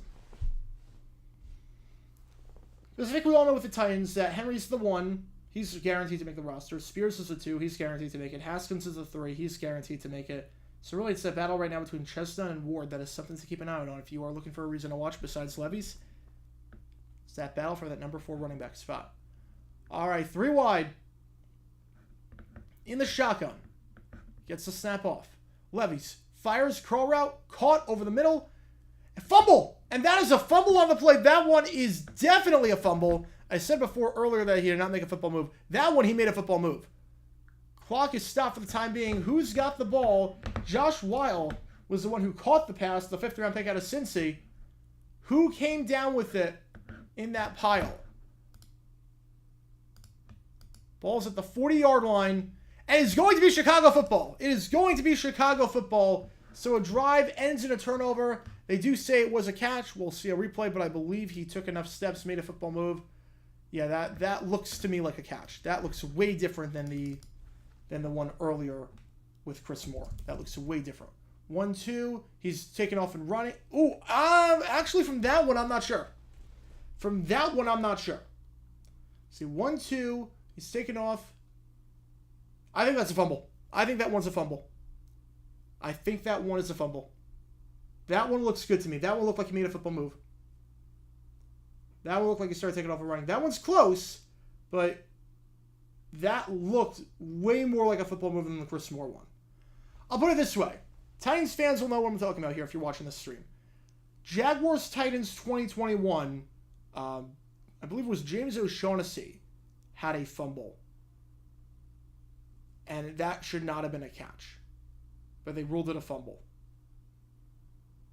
If that's the standard, I don't know how you can say that was not a football move. But we'll see. I've not seen the Manziel doc yet. I've not seen the movie about Brandon Bullsworth. Baseball update, 2-0 Braves. That's the only game happening right now. Next round of hosting cities for a Super Bowl, what will it be? My guess is you got Miami in the mix. Nashville's going to be in the mix once they get the new stadium. You're going to get LA again. Probably those three are the next three.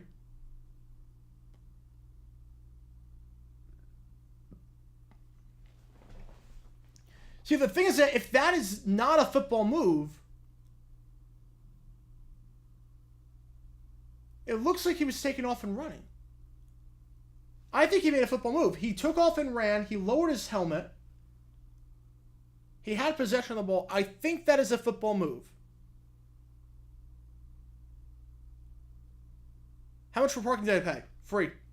I did not pay for parking. Completely free. Completely free.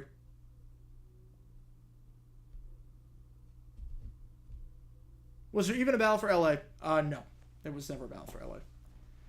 The Rams were always LA's team. They had years of history, and they were the first team back. They were always the team. Will Kansas City ever host a Super Bowl? Not unless they get a roof on their stadium. They get a roof, maybe, but... Yeah, rolling on the field stands it as a first down for the Bears. There it is. They are saying that Josh made a football move. That's what I thought. It's a nice drive by Will Levis that ends in a turnover that's obviously not his fault. That did look like a football move. And again, if the O'Shaughnessy fumble from 2021, the first quarter of that game, Jaguars-Titans, was a football move, that is absolutely a football move. Football is like one of those you know when you see it. First attempt, the 40-yard line. Walker, pitch play. Gain of 4 yards on the play. It is Treston Ebner who gets the handoff there. Okay, in terms of what's coming up, remember, you can type in anything. I will answer all your questions on the chat. I'm going to go in the order that I see the questions, but if you want to have your question to the front of the queue, we have donations. How's it going, Vito? Welcome to the stream. Also remember that we have a doubleheader tomorrow, Chiefs, Saints, Niners, Raiders. Handoff once again goes to Ebner. Ebner tries to bounce outside and gets a few yards there down to the 47-yard line. So gain of 3. Bears have 2 timeouts this half. Remember, they lost one on a wasted challenge, but there was a flag on this play. There's a flag on the play. And it looks like it's in the area of holding. So push it back. 2nd and 16 coming up. Ball at the 34-yard line. Why the NFL go back to 31 picks? The Dolphins lost their first-round pick for tampering violations. Will there ever be a Super Bowl with 2 teams from the same state like Chargers, Niners, or Dolphins, Bucks? I mean,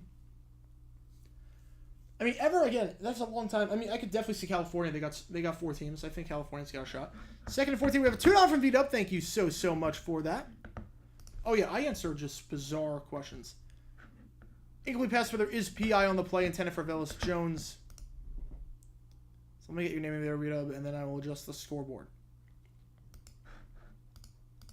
Thank you so much for that. I mean, I've answered some bizarre questions in this chat, so yeah, we will lose them. Sorry about the D-backs. Yeah, I mean, Torrey's terrible.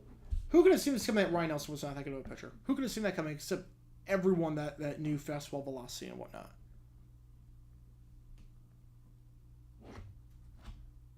Oh yeah, California only has 3 with the Rays of Vegas. First down. That ball is batted down at the line of scrimmage. But yeah, I think California will have at some point. Again, ever is a long, long time. Ever is a very long time.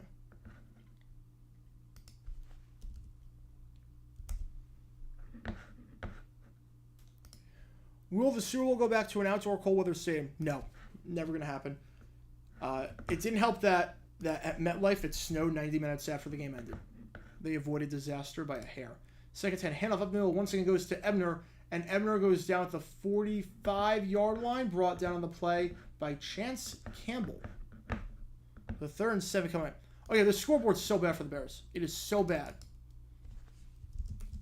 Bears Network takes up a lot of the screen for some reason. Even though we don't know what the Bears Network is, because it's not a real TV station. The Titans being in orange is just so bad. If you want to have Bears colors, have the Titans be the blue and the Bears be the orange. It's not that hard. Biggest rivalry between teams in opposite conferences, probably Jets-Giants. The clock is stopped.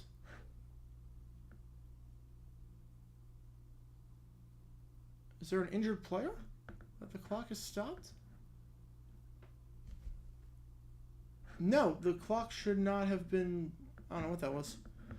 All right, either way, 3rd and 7, ball at the 45-yard line. P.J. Walker, 4 wide. Titans rush 4. Looks like a screen pass, but read it all the way. Nice defense there on the play. Number 44, Mike Brown. What can Brown do for you? He can do a lot. Just snuffed out that screen pass from a mile away. Usually when the blocking is that bad, they let you have a free rush to the QB. You know what's coming. And Brown read that all the way. As Rashawn Johnson, the team's 4th round pick out of Texas. Running back that a lot of people are high on. Couldn't get anything there. Only a gain of 1. And the Bears will be forced to punt this one at midfield. Yeah, Giants, Pats, Steelers, Cowboys. Those are the 2 biggest ones that are not in the same state. But I think the in-state ones are the biggest. That punt, good bounce at the 3-yard line. It backspins and out of bounds at the 12-yard line. So not a bad punt whatsoever by Trenton Gill, number 16. That'll take us to the 2-minute warning, where the Titans will take over at the 12.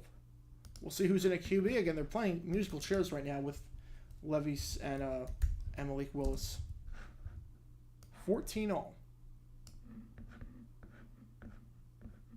Most scenic place in Arizona? I would assume the Grand Canyon. I've never been, but I would assume the Grand Canyon. Sedona is also really scenic. Yeah, with the D-backs, I mean, Slade Ciccone should be in the starting lineup, or the starting rotation, not Ryan Nelson. Lavello is afraid to send a message by sending guys down or benching guys for making mistakes, and you're seeing that come into play here. I think Torey Lavello is a terrible manager. I said it from the start, even when they were winning games. They were winning in spite of him, not because of him. Torey Lavello is not there. He's not there. Yeah, P.J. Walker, the name sounds familiar. XFL back with the Houston Roughnecks in 2020. As we have a $5 from Weather Chart. Thank you so much. How's it going, JJ9? Have I been enjoying these preseason games? What has impressed or disappointed you most so far? I have enjoyed the preseason games. Football is back, which I love. And thank you so much for the donation, Weather Chart. What have I been impressed with? The guy I've been most impressed with, Dorian Thompson-Robinson, DTR of the Cleveland Browns. He looks very, very good. I love watching him play. He looks like a seasoned veteran back there with how he climbs the pocket, how he steps up, how he handles pressure. He looks really, really good. DTR, most impressive. Most disappointed? I mean, I don't want to say disappointed because I want him to be bad because he's in our division, but I would not expect CJ Stroud to look as not polished or ready as he was on Thursday. I did not expect that. He looked very unpolished. His footwork was off. His timing was off. He was seeing ghosts, essentially. He looked very much like Blaine Gabbert did in 2011 when he played the Patriots in the preseason in his first start. I got flashbacks to that game. It was not good. It was not good. Let's see. Your studio is one of the most scenic places in Arizona. It does have a good view. It does have a good view. You can see the mountains from here, which is nice. You can see the mountains. Speaking of concerts, I'm seeing the Smashing Pumpkins in Albuquerque. That is awesome. Have a great time, man. Have a great, great time. Let me know how it is. I hear they put on a pretty good show. What should Arizona do about Lavello if they miss the playoffs? Oh, fire him. You fire Lavello. You cannot allow this to go on. They are winning games, or they were winning games in spite of him, not because of him. His bullpen management was terrible. His insistence on certain players playing was terrible. Every gut decision he's made, I'd say 80% of them have been the wrong one. When I think something and Lavello thinks something and it's two different things, 80% of the time I'm the one that's right. 80% of the time I'm right. Ooh, water just broke. Could be here as early as tonight. That is awesome. That is awesome. The Colin Coward thing with the Haskins passed away. Yeah, that was just an absurd graphic. 1st and 10 at the 10-yard line. Is Malik Willis back there again? This is a weird thing. They're alternating QBs, but they played Levis back-to-back drives, holding on the play. So this will not count. This will not count unless they decide to count it, because he did get sacked for a loss of 1. So you could do 2nd and 11 or 1st and 15. I think you take the 2nd and 11. 1st and 15 is 5 yards per play. 2nd and 11, 5.5 yards per play. That is the right call to decline the penalty. 2nd and 11. Ball at the 9-yard line. Yeah, that whole situation with Coward, I mean, I don't even get the point of that graphic. I don't get the point of that graphic. Everyone on the team should have been let go for that one. 2nd 11, Willis steps up in the pocket. It collapses on him, but he fires to the flat. His check down option gets out of bounds at the 17-yard line. It is his running back, number 36, Julius Chestnut. But there is a flag on this play. And it looks like it's in the defensive area from what the referee, from what the side judge is saying. Pointing to. Personal foul. Unnecessary roughness. So the Titans get some breathing room. Call that penalty number 29, Tyreek Stevenson, who's had a very good day so far. This didn't... No. I'm sorry. That's not unnecessary roughness. He was still in the playing field. He still had a foot in bounds. No, that's not unnecessary roughness. That should not have been called. First down, Willis gets hit on the throw. Incomplete pass. That did not look like unnecessary roughness to me. That really did not. Like, he was in play. He was in play. Yeah, he was going down to the ground. Yes, he was being tackled, but he was in play. That did not look like unnecessary roughness.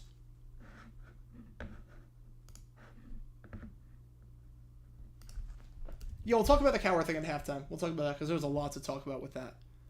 And Titans look like they're driving. 2nd 10, 32-yard line for the incomplete pass. Malik Willis fires out route. That ball is caught on the sideline. Nice zip on that throw. Bears telegraphed it, but nothing to do with a nicely thrown ball like that. Colin Dowell, the 7th-round pick out of UT Martin. Gain of 6 there. Gets out of bounds. 3rd and 4. Again, the Bears have 2 timeouts left. So they get a stop here in the field of play. You figure they will burn one of them. By the way, 10-0 in the other game. Buffalo against Indianapolis. 3rd and 4. Malik. Going through his reads. Fumbles the ball. Fumbles the ball. The Bears have it at the 36-yard line. The Bears have it at the 36-yard line. We'll see who was on the recovery. Travis Gibson was in on the hit. And the man who comes up with the ball is Zach Pickens. Zach Pickens has a sack today. He's got a fumble recovery. The man who forced the fumble there was Terrell Lewis. And that ball is out before the arm comes forward. That is clearly a fumble. That is Bears football. So the rookies coming to play today for the Bears. The rookies are coming to play. Stevenson having a great game. Had a pick and a tackle behind the line of scrimmage, blowing up a screen pass. Pickens with a sack, and he was in on the fumble recovery. He was in on the pressure, forcing it. 1st and 10 at the 37-yard line coming up. Rookies look good. The rookies look good. Hey, GG, I hope your Jags are good today against Scouts. Me too. Me too. Thank you so much, Barbara. Hopefully they do. Just want everyone to stay healthy. That is a terrible throw there. Walker took way too long to go through his reads, and he misfired badly to Rashawn Johnson. There's a flag on the play,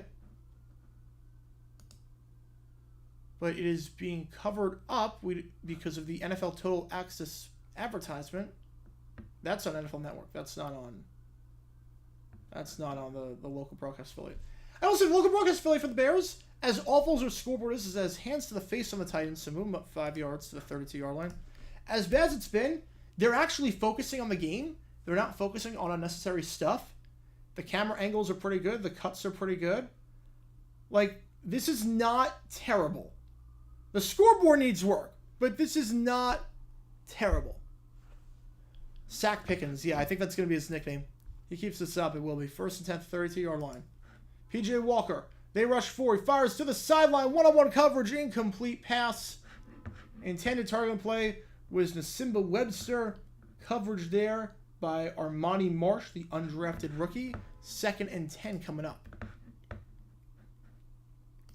Do I know anybody named Matilda outside of the singer?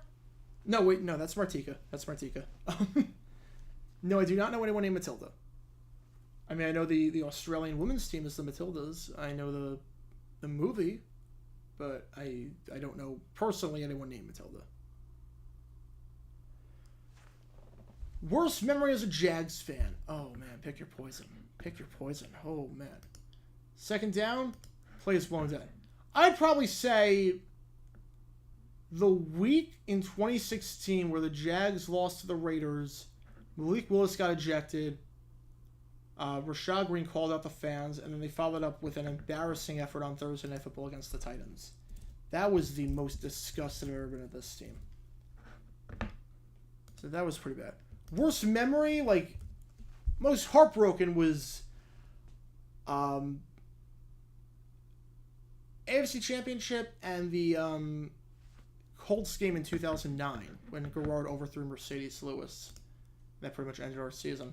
Walker, slant route, that ball is caught, broken tackle, and fumble! That is a fumble, and that is going to be recovered by the Titans. That ball was loose, hot potato all the way, and on the recovery, Ben Neiman. Titans football. This game has been a turnover fest. 5 turnovers already. Definitely a catch. Definitely made the football move. That is Scott. In a rough game so far for the 4th round pick, Tyler Scott. After that ball bounces around, got a bit of grease on that ball. It is eventually recovered by Ben Neiman. 1:08 left. We'll see who's in a QB for the Titans on this drive.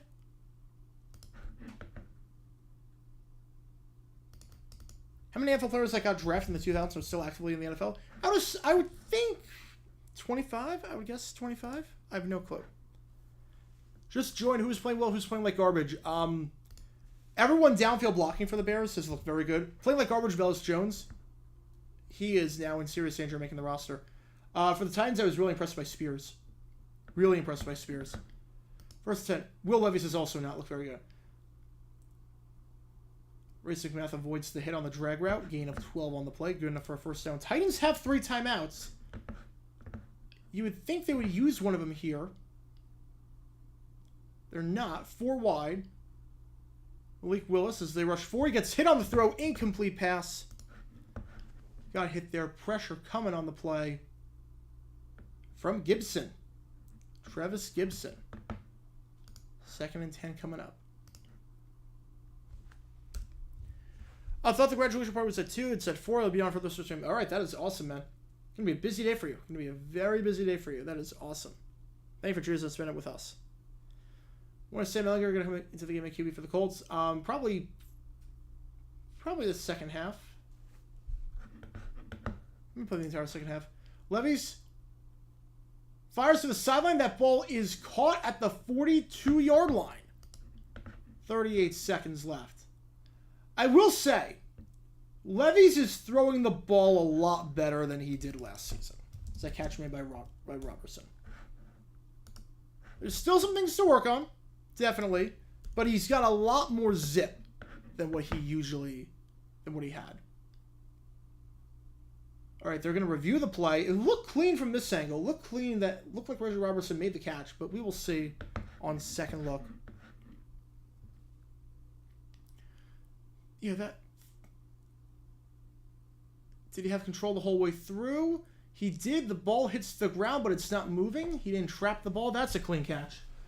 That's a clean catch. No need to, this will not take long to review.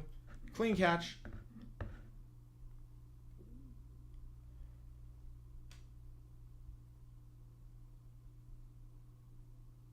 Lily made the scorebook larger. Thank you so much, Scorpion. Thank you for tuning in for the stream. Yeah, I like this new scorebook. I like this one. So, let's see. What country do you think would get an NFL expansion relocation? Place that have a good fan base? I think Brazil would have a phenomenal fan base. Mexico would probably be the safest choice. If we're going international, I think Mexico will be the first.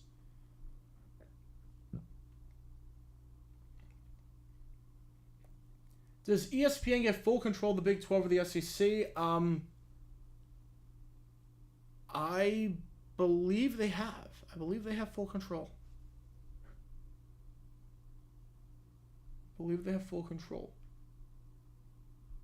Hot take, Bears win 10 games, get a playoff berth. Honestly, look, if Fields makes the jump, you never know. If Fields makes the jump, you never know.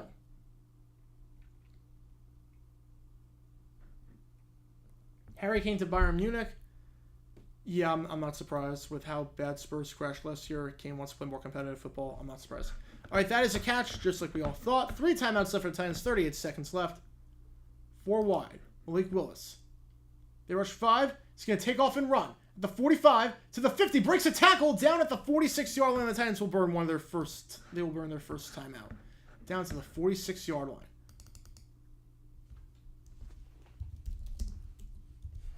Nice running by Willis.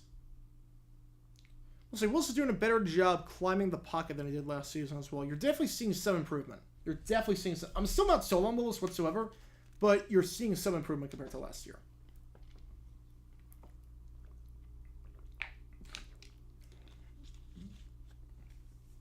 All right, eliminating Spurrier and Urban. Please rank the Gators coaches since the 90s based on performance, character, etc. Oh, man.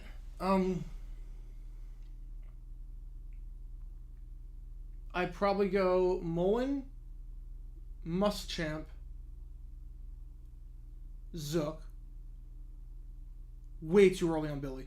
Way too early on Billy. Oh, I forgot McElwain. I put McElwain below Muschamp, but ahead of Zook. Handoff. Wait, why did they run the ball there? All right, Titans will burn their second timeout. I don't know why the Titans ran the ball there. Pick up 5 yards. I'm a bit confused by that play call. Confused by that one. Predictions for Justin Fields' stats this season. 3,800 passing, 600 rushing, and combined touchdowns, passing and rushing, we'll go 30.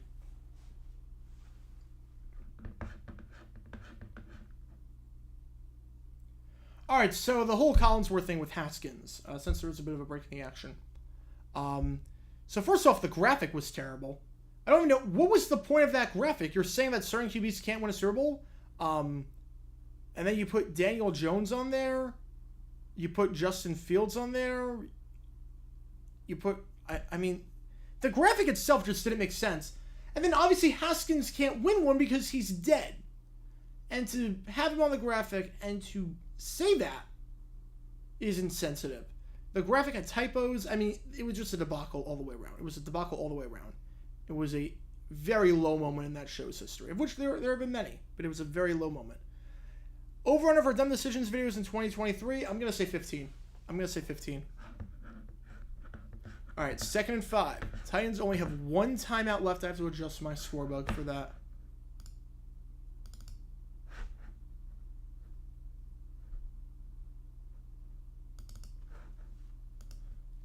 Malik, drag route. That ball is caught. Cannot get out of bounds, though. Cannot get out of bounds. Timeout there.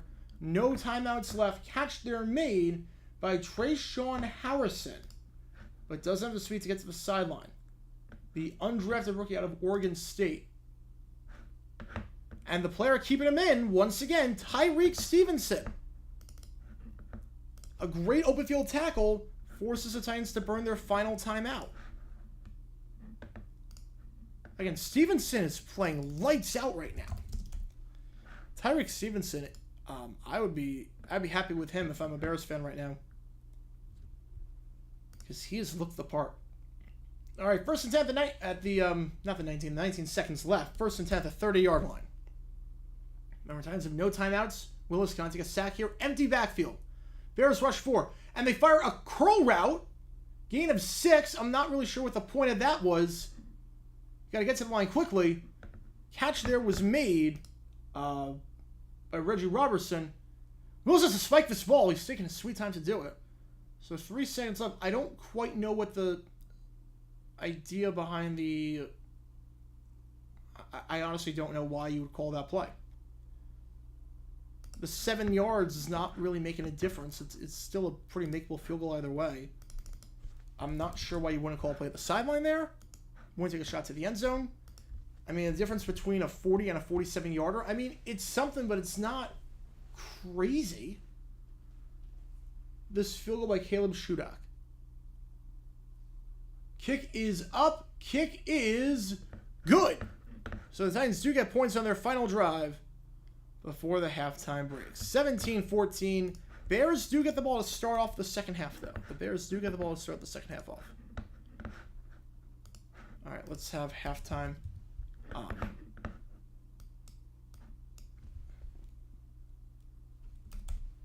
right, 13-minute halftime break. It should be. And the Bears get the ball to start off.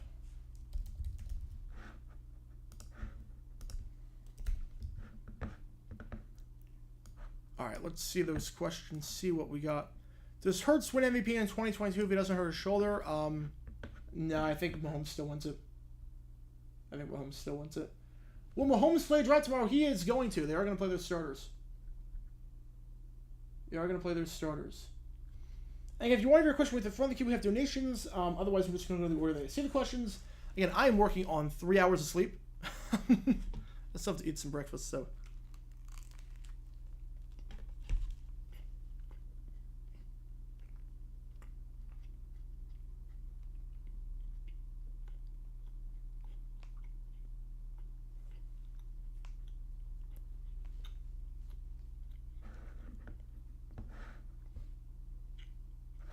All right, we're just going to take a quick, 2-minute break. Just stand by for the next 2 minutes. My apologies. Stand by for the next 2 minutes.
All right, we are back. My apologies for the slight delay, but we are back. Thank you guys for sticking with me.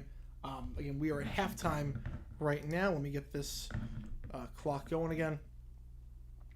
How often do teams that play in the preseason meet in the regular season? It happens. It happens. If they're in the same conference, it won't happen, but if they're in different conferences, it does happen from time to time. It's not that uncommon. All right, let's see what we got. Again, before going any further, just want to take a moment to just emphasize a few stuff. First off, if you want to have your company at all in this stream, your logo featured, you want to have that, let me know. Contact me or my agency, and we can get something sorted out for that. I should also note that we have 2 streams tomorrow. We have the Chiefs Saints stream, and we have the stream between the Raiders and the Niners. In terms of what's coming up for JG9, we have a video out right now. A new video just dropped at 9 a.m. Eastern. It is a video on the Fox broadcast controversy in 1984.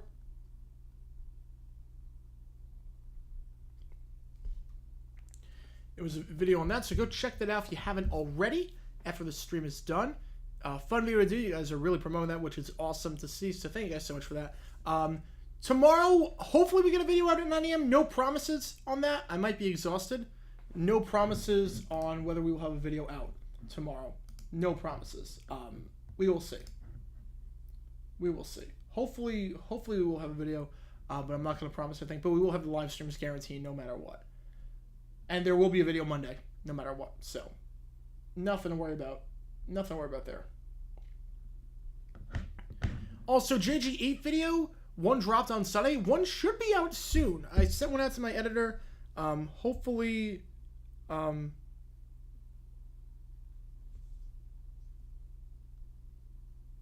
hopefully it is good to go. It is a broadcasting controversy video. It's something in New Mexico. So when that drops, I'll promote it. I'll advertise it and go check that out once it does. Also, patrons, if you want to join Patreon, get early access to videos, the ability to request future video topics for you to cover, go check that out. Thank you to all our patrons. You are seeing them on the screen as the slideshow rotates. On top of that, JG9shop.com for all your official JG9 merchandise. And remember, we have live NFL trivia every Wednesday night at 9 p.m. Eastern. You can play and test your football knowledge to win cash prizes. Would I change the intro slightly if I had a sponsor? Yes. Yes. If I had a sponsor, I would put that company logo there. Absolutely. 100%. Sleeper fantasy pick. I am high on Tank Dell. I am high on Tank Dell. I think he's going to look very, very good for the Texans. He looked phenomenal. I think in the slot, he's going to be an absolute beast. He's going to be an absolute beast in the slot. You want a rotational receiver for your team? Elite round pick? Tank Dell. That's the one. Better rivalry, Niners-Cowboys or Niners-Giants? Oh, Niners-Cowboys, and it's not even close. It's not even close. Niners-Giants and Niners-Cowboys are not even in the same stratosphere. Not even close. The Hall of Fame ceremony for basketball is tonight with Dirk, D-Wade, Pau Gasol, Tony Parker, and Coach Pop getting inducted. That is a stacked class. That is an absolutely stacked class. All very deserved. All right. Let's see what we got. My opinion on FS1 in general, I mean, they don't really have the programming to keep me intrigued. It's a lot of the same shows, just with different talking heads. So I'm not really a huge fan. Undisputed doesn't really do it for me. Speak for Yourself never did for me. First Things First doesn't do it for me. It's just a lot of the same shows.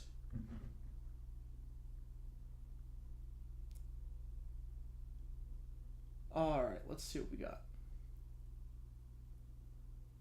Prime Video needs to suspend the doofus who said the Commander should take an intentional safety against the Bears last year. Oh, man. Little did we know that was a sign of things to come for Al Michaels. Little did we know that was a sign of how bad he would decline in the, in everything. Because he should not have been on the call for the Jaguars game. Just saw that Darnold is playing the second half tomorrow. Do you think Shanahan will turn Darnold around? If anyone can, it's going to be him. If anyone can, it's going to be him. I mean, I don't think he will because he's been in the league for quite some time. What you see is what you get at this point, but if anyone's going to, it's going to be Shanahan. Matt Ryan comeback chances, 1%. 1%. I think he's done. He's got the job with CBS, and yeah, he would play if he got the opportunity, but who's going to give him the opportunity? He can't move. He has a noodle arm at this point. He's not the same guy that he was back in his prime. He was terrible last year with the Colts. He's done. He's done.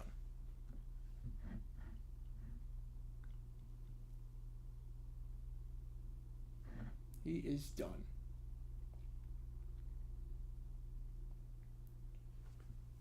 Sean McDermott drinking Gatorade like a player. I have noticed that. As Colts Bills second half is underway, if you have NFL Plus, you are watching that game. You can watch that game. You can also watch it on your local affiliate if you are in Colts country or Bills country.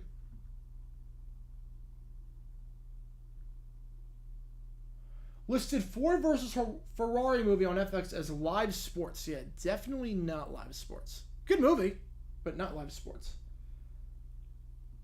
All right, I've not done Immaculate Grid yet. I've not done Immaculate Grid. So, should we try it? Should we try it right now? Let's try some of it.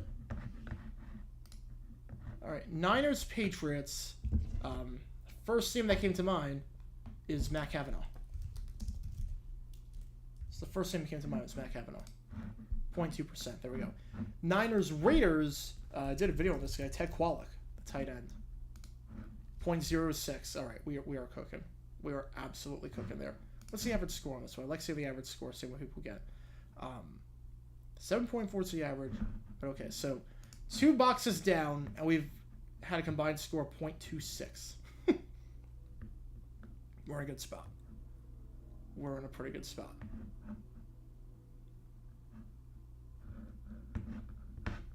Alright, so we will do the rest later since the second half is about to start. Could Australia win the Women's World Cup? I don't see why not. Look, they got the host nation on their side. They're going to have rousing support the rest of the way. It's going to be intimidating atmospheres the rest of the way. They made it to the Final Four. I mean, look, anyone at this point can win. No one at this point would shock me. At this point, all 4 of these teams are deserved semifinalists, and nothing would shock me.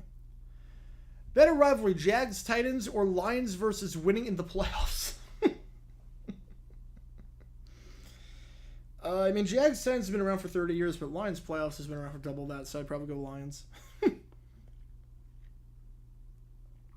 Well, then again, rivalries are not really supposed to be one-sided, so maybe Jags Titans. Giants didn't look that good yesterday. Tyrod Taylor's not even good for a backup, and they gave him a 90-yard punt return. Yeah, the punt return's the big one. That's the big one. Because really, a lot of these guys are going to make the roster on special teams, and you play poorly on special teams, that's the sign for concern. Do I like that the Bears made the Bear head the primary instead of the C? Yeah, I think the Bear head looks better, especially because the C is off center. I think it looks better at midfield, too. Having said that, hopefully the C stays on the helmets. Hopefully the C stays on the helmets. Greatest what-if story based on injury. A lot of people will say Bo Jackson. I won't argue with you on that. But Greg Cook for the Cincinnati Bengals could have been a phenomenal quarterback if he stayed healthy. I think Paul Brown called him the most talented player he ever coached in his life. All right. It is time for the third quarter. We are officially underway. That timer was perfect. That was a perfect timer there. Bears getting the ball to start off as that kickoff goes out of bounds. So Bears will take over at the 40-yard line. Kickoff not even close to inbounds. Bears have good field position. P.J. Walker did not have a good second quarter. We'll see if he plays the second half. The Bears have 4 QBs on their roster. So Fields played the first, Walker played the second. You wonder, will Peterman play the third? And then maybe they get Tyson Bagans in the undrafted free agent from Shepherd in the fourth for a bit. So we'll see.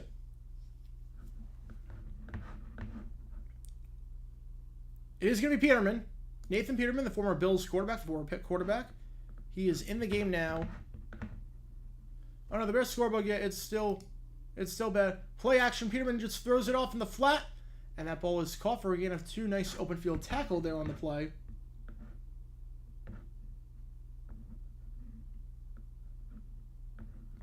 Open field tackle coming courtesy I would say 28, but I don't have a 28 on my depth chart. So, I can't even tell you. Who does blue and green bear? Seahawks or Canucks? I think the Seahawks do it better. It's the 90s one. Oh, I forgot to adjust the bugs. 2nd and 8. It's a pitch play. Broken tackles. He's still going. He is still going out of bounds at the 34-yard line. It is Rashawn Johnson, the 4th-round pick out of Texas. Johnson staying on his feet. Rumble someone all the way down to the 34-yard line in Tennessee. Gain of 26 yards on the play. Good enough for a first down.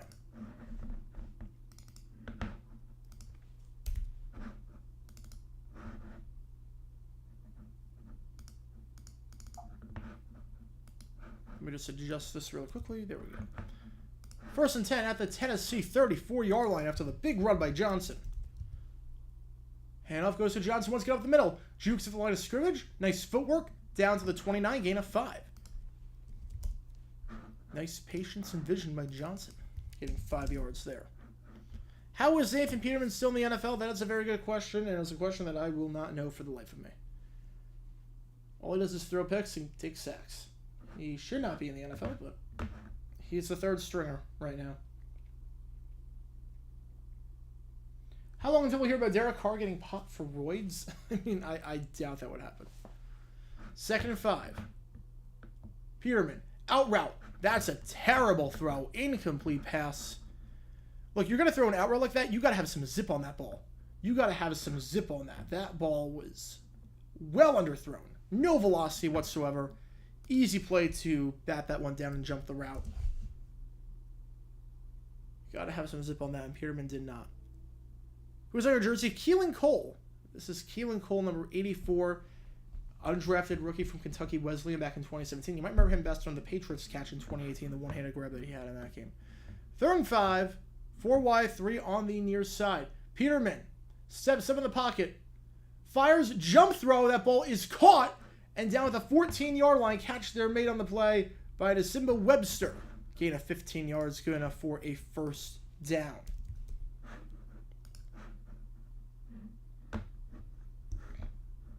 Coming off the edge, applying the pressure was Caleb Murphy for the Titans. The undrafted guy from Ferris State, but a nice play with Pyramid step in the pocket. Reset, and then fire to find Webster coming across the middle.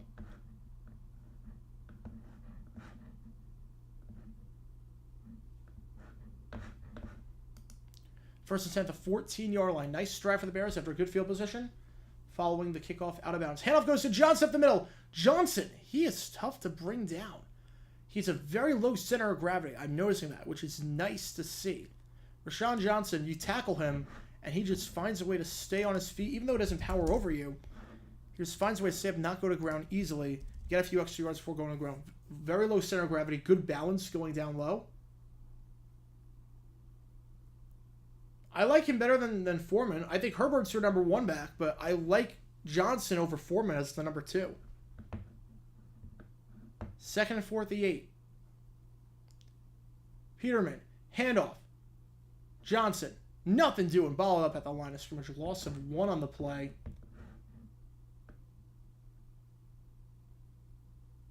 Grant the tackle there to Luke Gifford.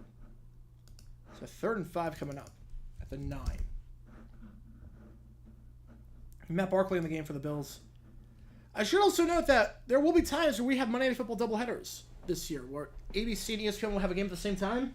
We'll be live streaming both those games. I will call both games at the same time. I got to figure out if I can do the score bug at the same time. I'm not sure if you can do 2 clocks at the same time, but we'll figure out a way to make it work. Those will be fun streams. 3rd and 6. You're going with this camera angle. Peterson fires. End zone. And that is a perfect throw, a perfect bounce pass to the cameraman. That hit the cameraman square in the face. That hit the cameraman square in the face. I wish they would show a replay of that. They would not. But 4th and 5 coming up at the 9-yard line. Chip shot field goal to tie this game. Cairo Santos taking the kick from 28 yards out. Oh no, I thought I stopped the clock. 28 yards out. This kick should be a chip shot. Santos' kick is up, and it is right down the middle. 17 all. So Bears open up the second half with 3 points of their own. Pyramid didn't really have to do anything. Pyramid actually did not play that well that drive.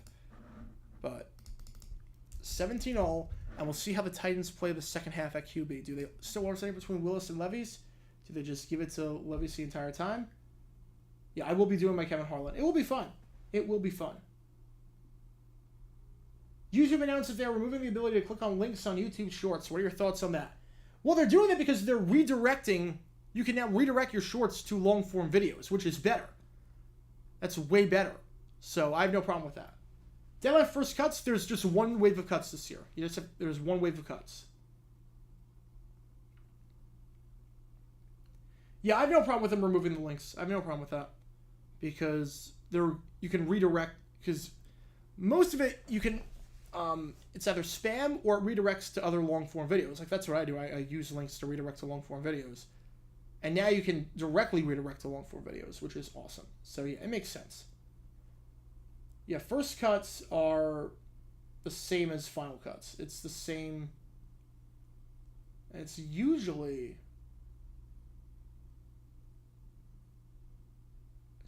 that Saturday, I believe. Or no, because week 3 goes all the way until Sunday. I think it's still Tuesday. I think you have until that Tuesday. Chance of Super Bowls outside the U.S. If I don't think so. I was gonna say if London gets a team, but I was gonna say even that, because time zone wise it would be tough, because you want to play Super Bowl in prime time. It gets you the best ratings, gets you the most money. So it will not happen. It will not happen.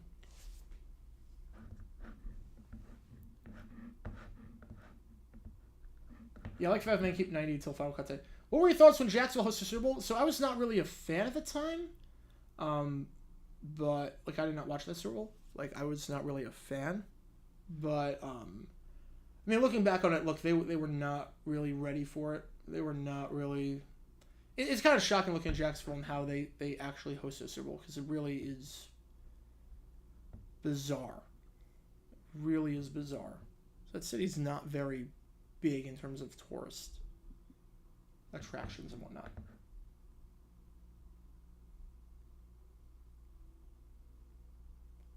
The winning lottery ticket of $1.5 million came from Neptune City in Duval County.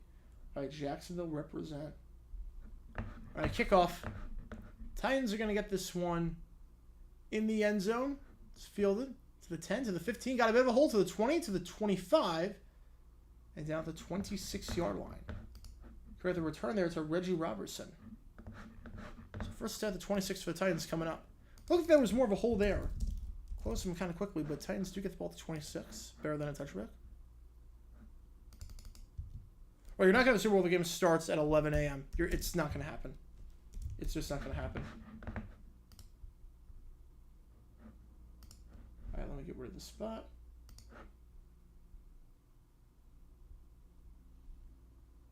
And it's going to be Will Levis in the game at QB on this drive. Another New Mexico vid on JG. Yes. New Mexico is kind of a gold mine for stuff like this. Handoff. Gain of 2 yards on the play down to the 28-yard line. Looked like that was Jonathan Ward.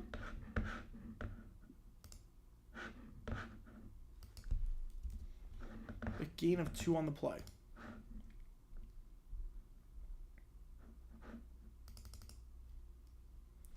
And Myron Will, crazy story with the whole neuroscience thing. Rhodes Scholar, too. Rhodes Scholar. He made the right call. He definitely made the right call. Talented player, but he absolutely made the right call. Play action. Will Levis gets rid of it. Fires sideline. Too high. Incomplete pass. Intended target on the play was Trayshawn Harrison.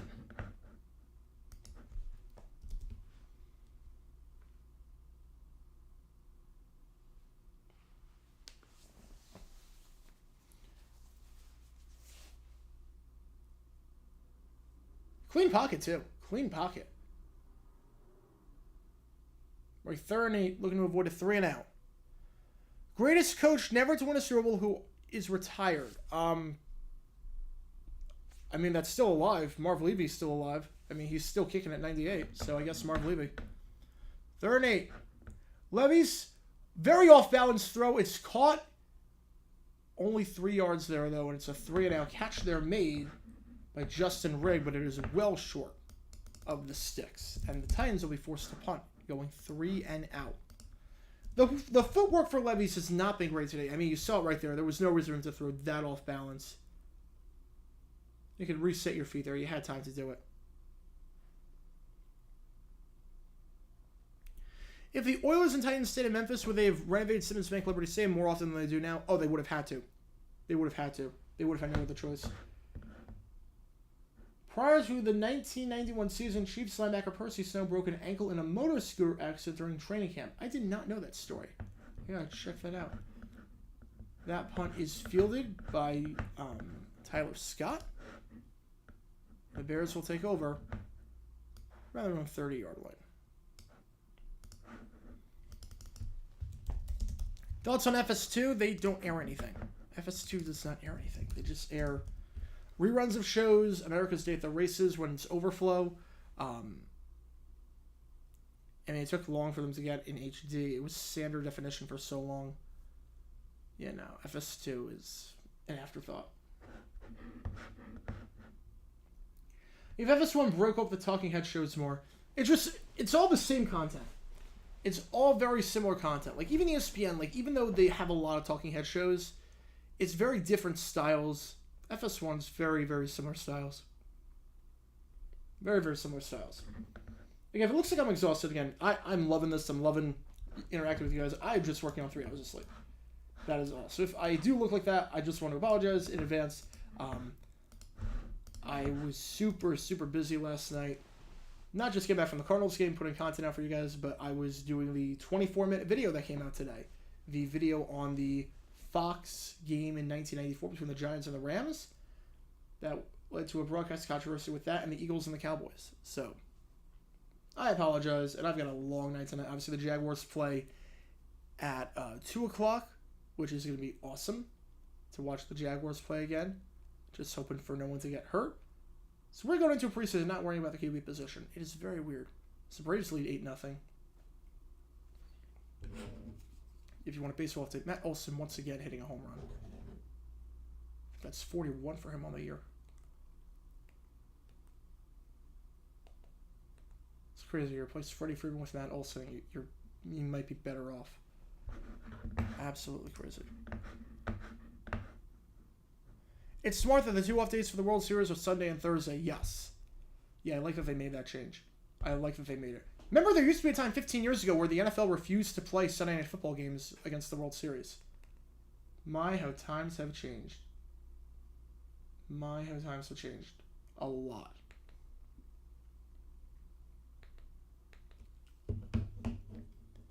Remember, last year the World Series was played on Thursday because it was at the same time as Eagles, Texans, Phillies, Astros. Although that was because of rain. That was because of a rain out. I know I'm not a Patreon, but I requested a video about the Little Caesars Pizza Bowl when they ran out of pizza. Yes, I do remember you saying that. Yeah, I'll see if I get around to that. I'll see, because that is a crazy story. Best QB of each franchise: Titans, McNair, Bears, Jim McMahon. Oh, no, you're 0 for 2. Titans, it's Warren Moon. Now, if we're just counting the Titans era, then yeah, I'll give you that, but handoff there goes to Travis Homer, gain of 1. If we're just talking the Titans era, I'll give you McNair, but if we're talking all time, it's easily Warren Moon. And then Bears, it's not even close. It is Sid Luckman. I cannot put Jim McMahon as the best quarterback in Bears history. It is Sid Luckman. All right, 2nd and 9. Handoff. Nice cutback there by Homer. Homer down to the 34, maybe the 35-yard line. 3rd and 3 coming up. Nice cutback by Homer. All right, I'm taking care of the bot. I just don't know if I go hide user on channel. Like, I'm putting them in timeout. I don't know if I go hide user on the channel, if that's going to make any difference, but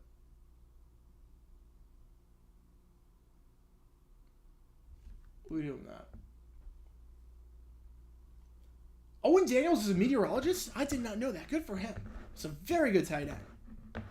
Absolutely torched us a few times. 3rd and 4. Peterman going deep. Bit of a wobbly throw, but that ball is caught down to the 28-yard line. It is Ford. It is Isaiah Ford, the former Virginia Tech receiver in his first season with the team. Isaiah Ford just runs a simple fly route, blows by Shaheem Carter, number 38. And Peterman, look, it was not the prettiest spiral, but he led him perfectly, led him in stride, and it's Bears ball at the 29-yard line as the clock is stopped for the moment.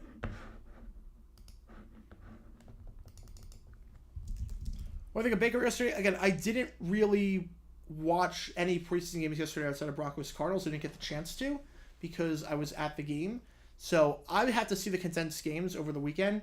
So I can't really make any opinions on Baker and whatnot just yet. So I apologize for that. I can't really say anything about the play of the games yesterday because I did not get a chance to watch them because I was at the Broncos Cardinals game. I've dealt with a lot of those bots on my Twitch streams to the point where I temporarily put follower only chat. Yeah, I don't know what I'm going to do. Like, it's not a big deal for now. For the regular season, it might be a big deal. I don't know. We'll see. But I'll figure it out. I do have to get memberships going. I do have to get that. I want to start that up starting in a few days. I have to get memberships going. Yes, Sam is still with the Colts. Sam Ellinger is still with the Colts. He is in the game right now. So he's probably going to finish it. Some receivers get cut for not doing well in special teams. Which coaches do you think do that? I think it's going to be... I think every coach does. Because really, how often does the number 5 receiver get on the field on offense versus special teams? Like, I think Velus Jones is done. I think Velus Jones, he had a chance to make the roster. Any chance he had, I think it's gone. I think it's absolutely gone after his fumble punt. I think it's gone.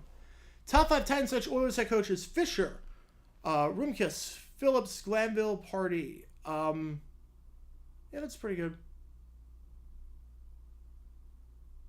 Yeah, I do the individual timeouts. That's what I do. I do those. Top 5 Bears coaches: Hallis, Ditka, Lovie Smith, Jones, and then Johnson/Anderson. Seems pretty fair. I think you're missing Mark Trestman. John Fox. There's some of the good ones. How good is a 73.1 rating? Depends on the era. If we're talking today, it's terrible. 73.1 is terrible today.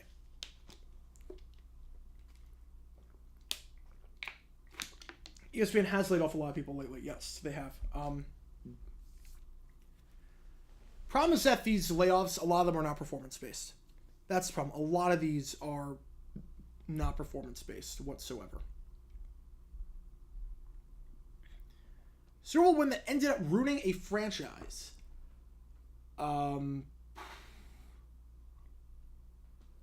I'd probably say 30 kind of gave Jerry Jones some added arrogance that, you know what, I was right firing Jimmy Johnson. And clearly that was not the case. Top 5 Vikings coaches. Obviously, Bud is number 1. Yeah, there's no denying that.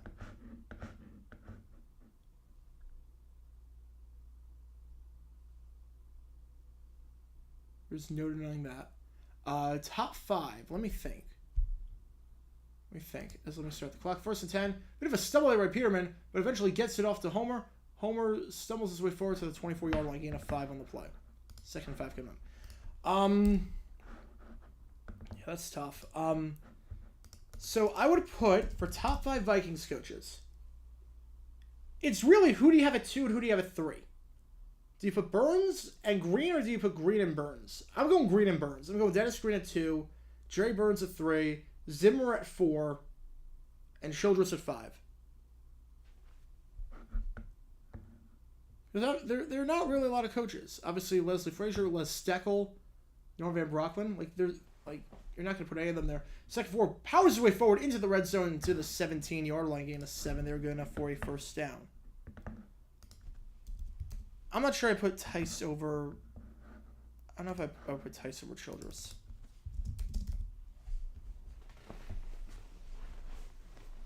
I don't know. I mean, we're one bad Brett Favre pick away from viewing Brad Childress inside the top 5 easily. Super Bowl in Canada, no stadium is big enough to do it. The only one is Commonwealth Stadium in Edmonton. That's about 60K, and that is not a very good stadium.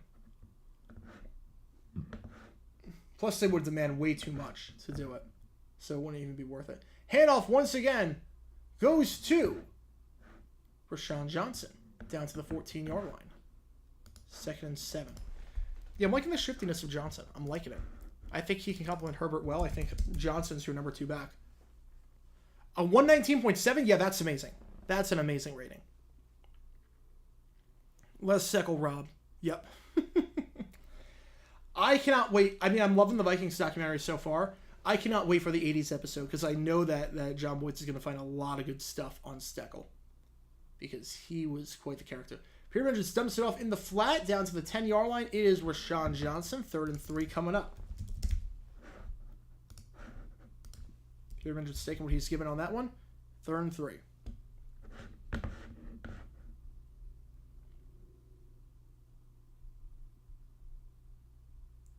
You can say, what if Drew Brees stayed with the Chargers?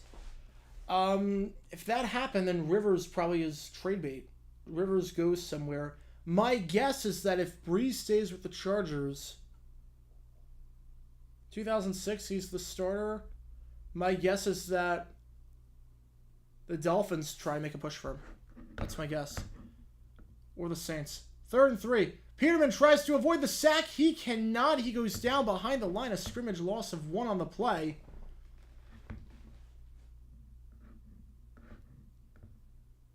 Loss of 1 there. Brought down by Sam Okawainu. Hopefully I'm saying that right. If I'm not, my apologies. And NFL regular season broadcast is going to be a bit different. I'll have pronunciation guys in front of me. I'll be smaller rosters. Be a bit different, so my apologies. There were 4th and 4 ball at the 11-yard line. 29-yard field goal attempt for Santos. Hit one earlier from 28, a chip shot. This one, another chip shot. And this one also right down the middle. The Bears take the lead with 3:56 left in the 3rd quarter of action. Chicago up by 3. Chicago is up by 3.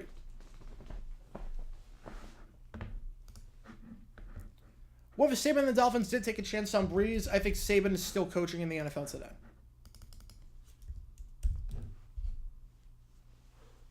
Yes, Saban wanted him. Saban, look, people say Saban had a bad stint in the NFL. He was working with nothing. Saban wanted Brees. Management didn't. Saban had to go into the off. I did a video on this. Saban in 2007 had to go into the Dolphins' office and tell their front office to pay their player. It's look, you have to pay the guy. You didn't pay him. I don't mean like give him more money, like give him a raise or whatnot. I mean like literally pay the player. Like give him what he's due. Like Saban had to be a babysitter as well as a coach. He was in a terrible situation. I did a video on that. I want to see if I can find the video. It's a relatively unknown story.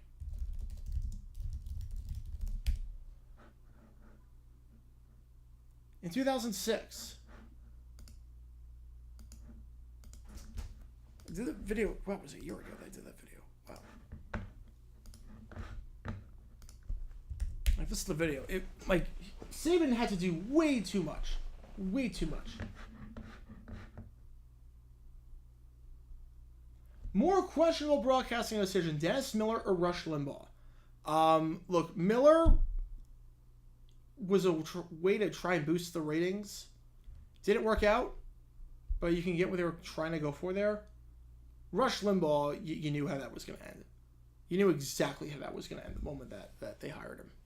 It took all of, what, a month? I might have to do a video on that at some point, because no one's really done a video on the Rush Limbaugh ESPN experiment. But I might have to do a video on that. Be the first, even though it's pretty well known.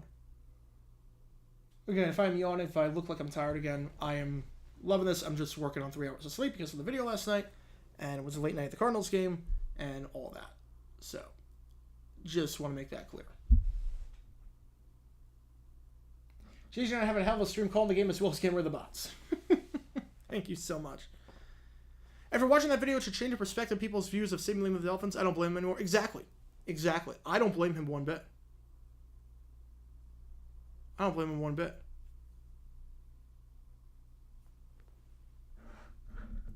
He was working with nothing. Saban did everything he could. Saban did everything he could. Will the Chargers ever move back to San Diego? I don't think so. I think they're in LA for the long term.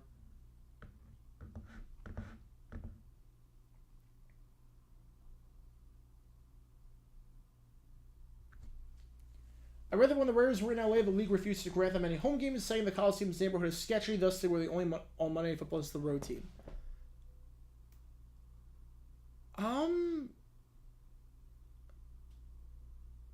I thought they had a few Monday night games.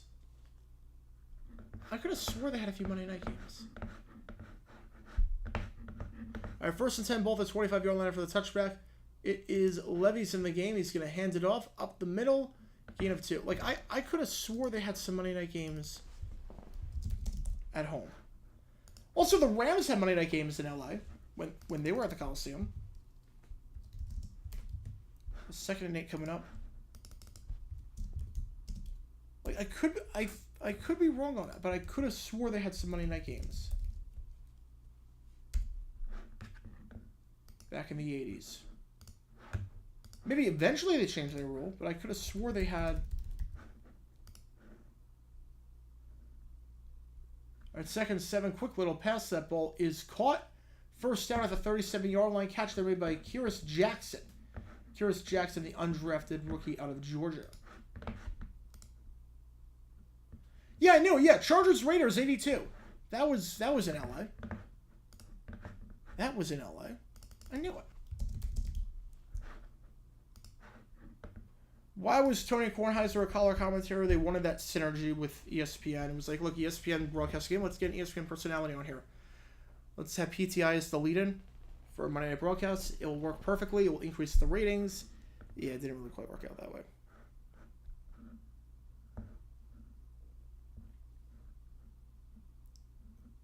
First and 10 at their own 39-yard line. As the clock is stopped for the time being. So let me readjust that clock. It's way off.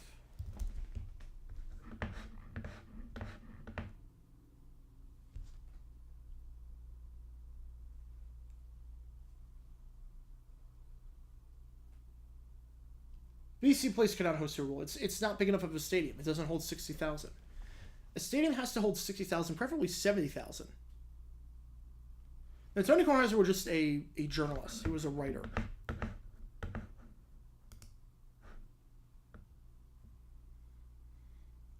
All right, 1st and 10, ball at the 38-yard line is where they're going to mark this one. Levis, play action. Bears rush 4. Clean pocket for now. He's got to step up, and he goes down. He goes down, brought down on the play by Travis Gibson. He's been all over the place today for Chicago.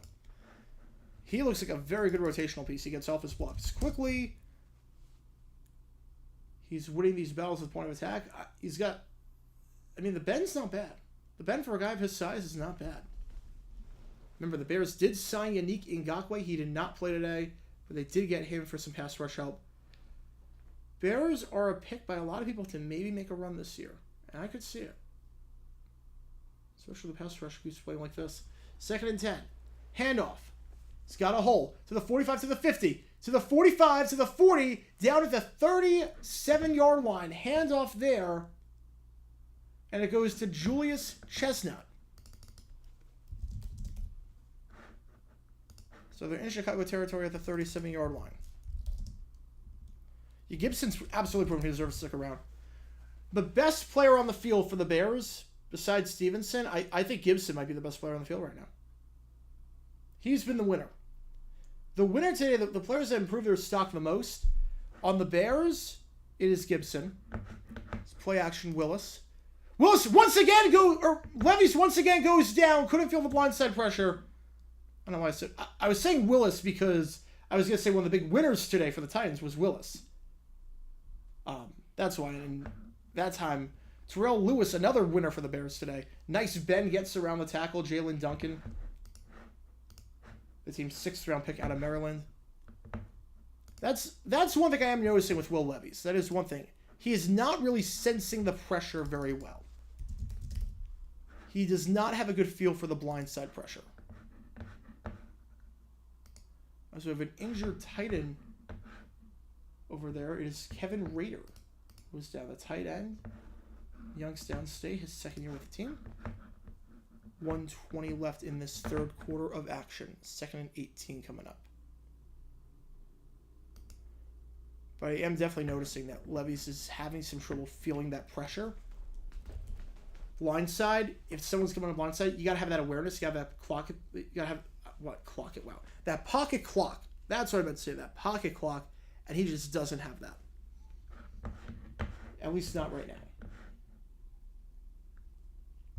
Red McCollum was in care for the Vikings to much of a show up to the game. I mean, that doesn't surprise me. I mean, he was living in San Antonio, from what I remember. He was basically living in San Antonio. 2nd and 17 ball, the 44-yard line for the sack by Terrell Lewis. 2 sacks on this drive already for the Bears. Can they make it 3? Empty backfield, 4 wide. You know what they're doing here.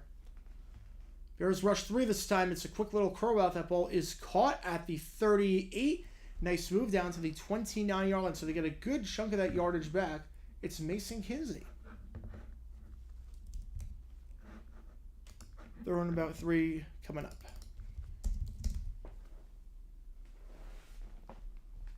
And what might be the final play of the quarter, we will see based on how the clock goes.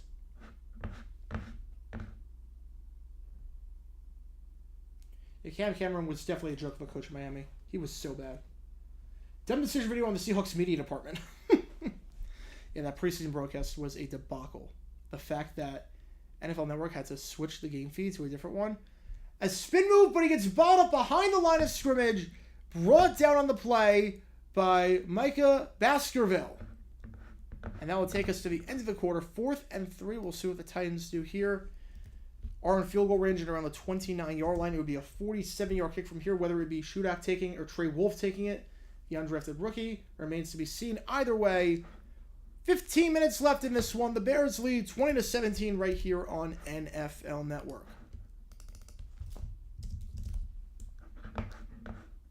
All right.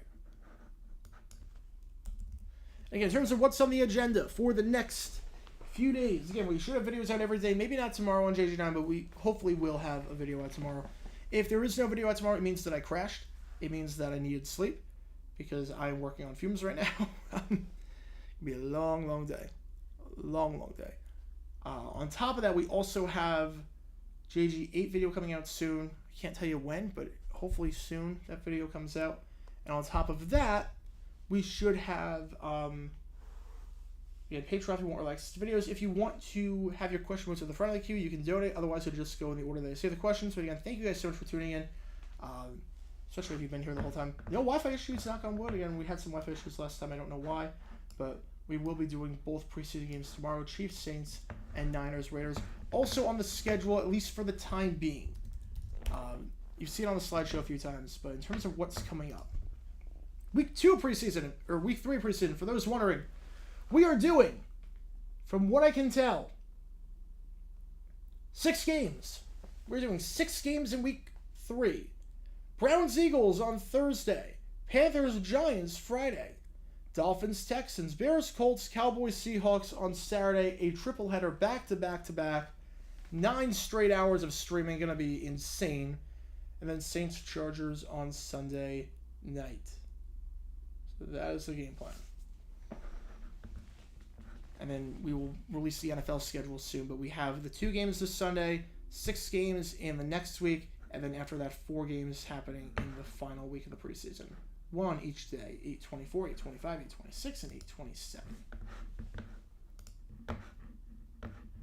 You remember that Fox controversy for KMPH? That is incredible. I love when people remember the stuff on the videos that I talk about, like that they were there. So were you like living in Fresno? Because it didn't really get national news. It was basically just a Fresno story. Were you living in Fresno? Yeah, this is the only game I'm doing today. Jaguars play at 5 o'clock Eastern, so I'll be watching that, and then I have a gig to go to later tonight. So that is why.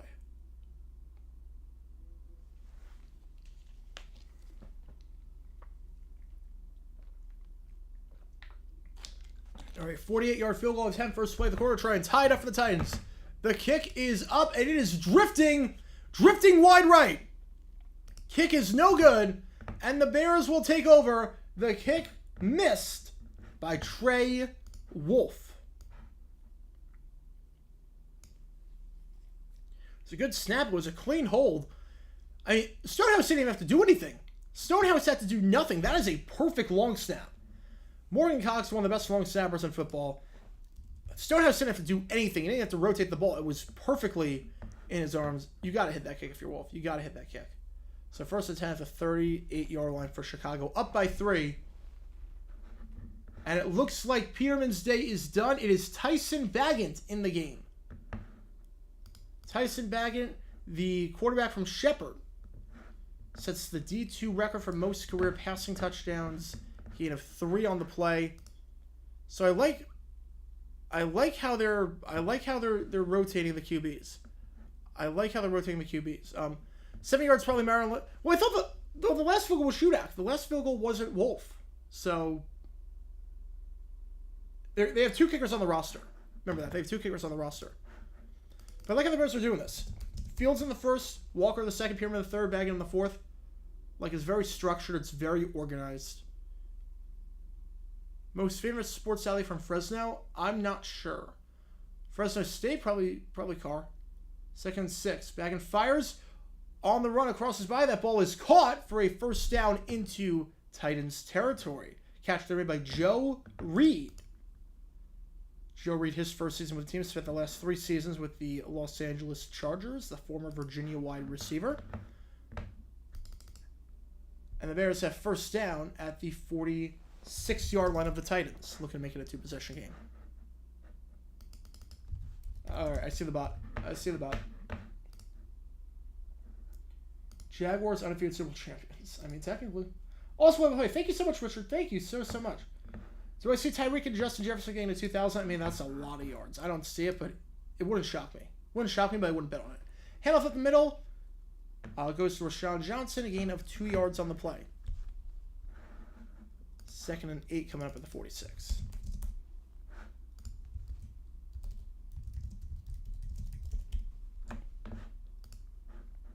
Rashawn Johnson having a heck of a game so far. 7 runs, 42 yards. Averaging 6 yards per carry for doing the math at home. A pretty good showing for him. 2nd and 8. Ball at the 45-yard line. Play action.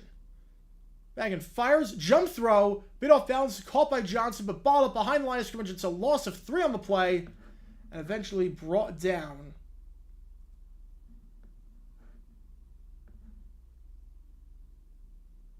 by Eric Garr, number 33, the undrafted rookie. So 3rd and about 11 coming up.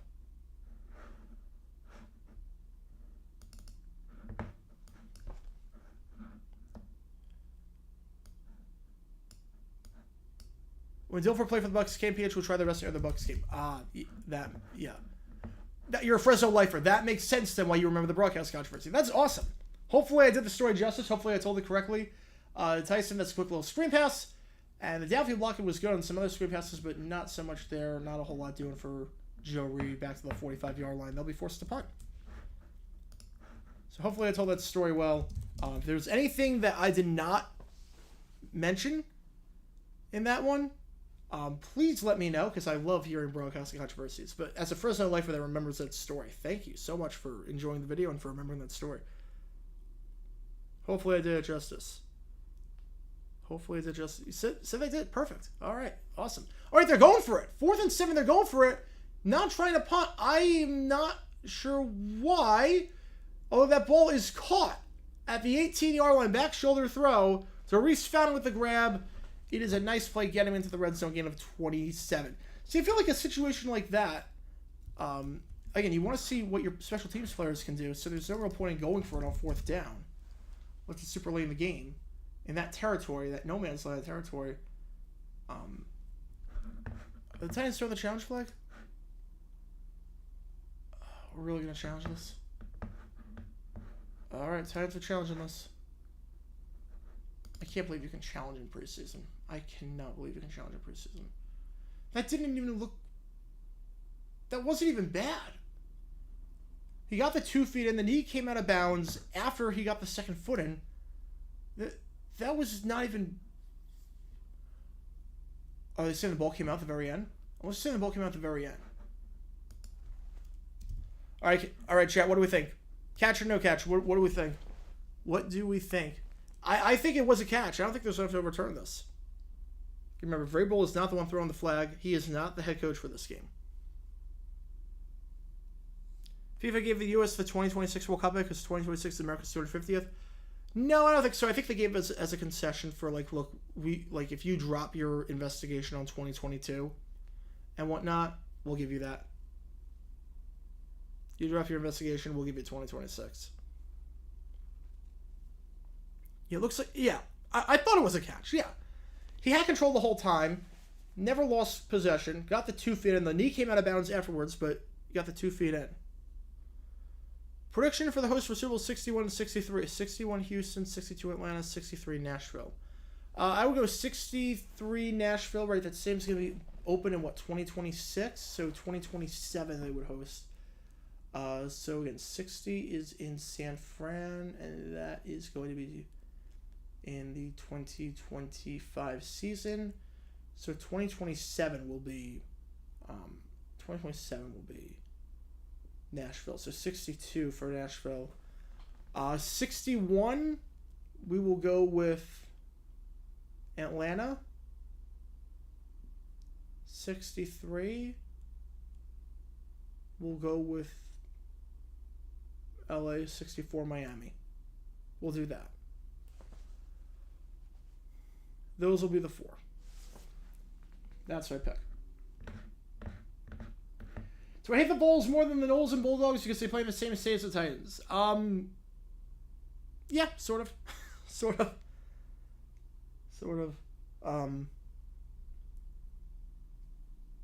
I just can't stand listening to Rocky Top over and over again. I just cannot do it.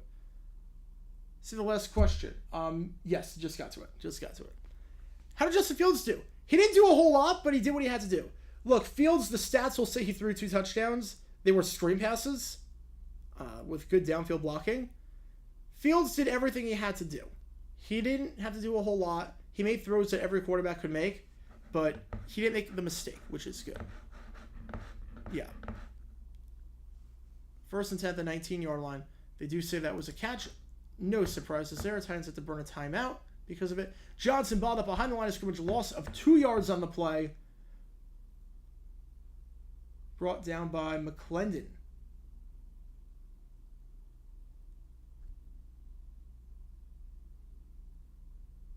All right, so I do not have McClendon on my depth chart. But it's TK McClendon Jr. 2nd and 12. Ball the 21-yard line. Again, pitch play goes to Johnson. Johnson bottled up again. The pitch plays are not working right now. Pitch plays are not working. The Titans are all over it. And brought down there by Eric Garr. That's a few times I've called his name on this drive. Loss of 5.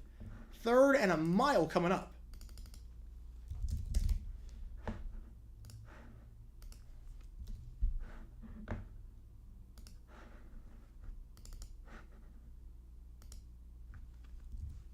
Clock is stopped for the moment.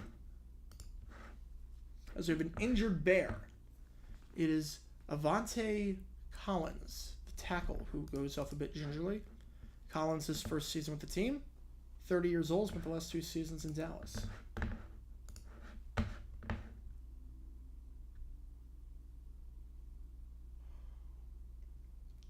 .158.3 QBR, I mean, that's as perfect as you can get. Is that what Fields had? Yeah, it's a bit misleading. Again, a bit misleading. He didn't do anything, really. He threw 2-yard passes. And then the receivers did the rest of the work. 3rd and 17. Baggett just going down. What was looking like a promising drive stalls at the 31-yard line. And now will be a 41-yard field goal. 4th and 22.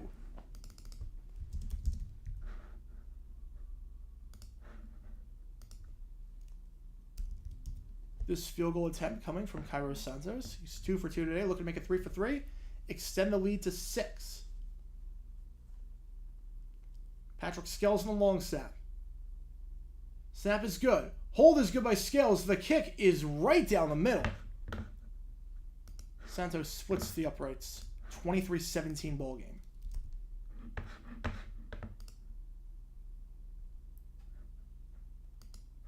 If you could give 5 titles across your teams that aren't the Jaguars, how would I do it?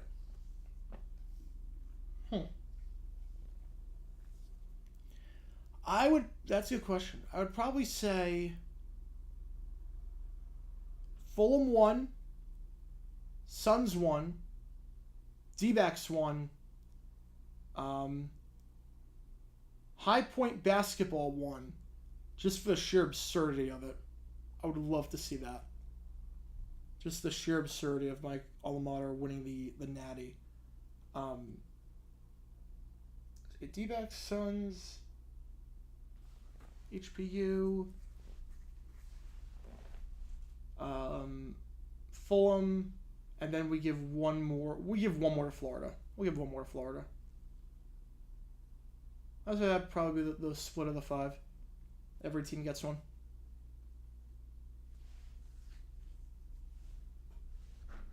Remember when morning cartoons existed? Absolutely. Yes, I do.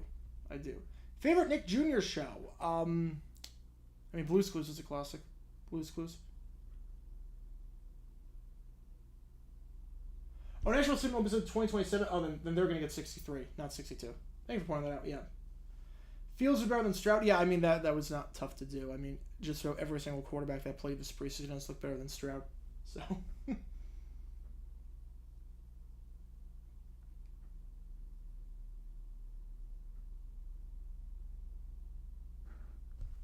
Yeah, I'm shocked that Levi's got a new Super Bowl. I'm shocked that Levi's Stadium got a new Super Bowl 60. Because there were some complaints with Super Bowl 50 and how it was run, with how they treated the workers. Part of it was also the fact that it's outside of San Fran. It's like the middle of nowhere almost. And it's not a sim that's got great reviews. It's also outdoors in a cold weather city to some extent. A bit surprising that Santa Clara got one. Which teams do you think will utilize running that by committee? Bears, absolutely. I think Bears will do it.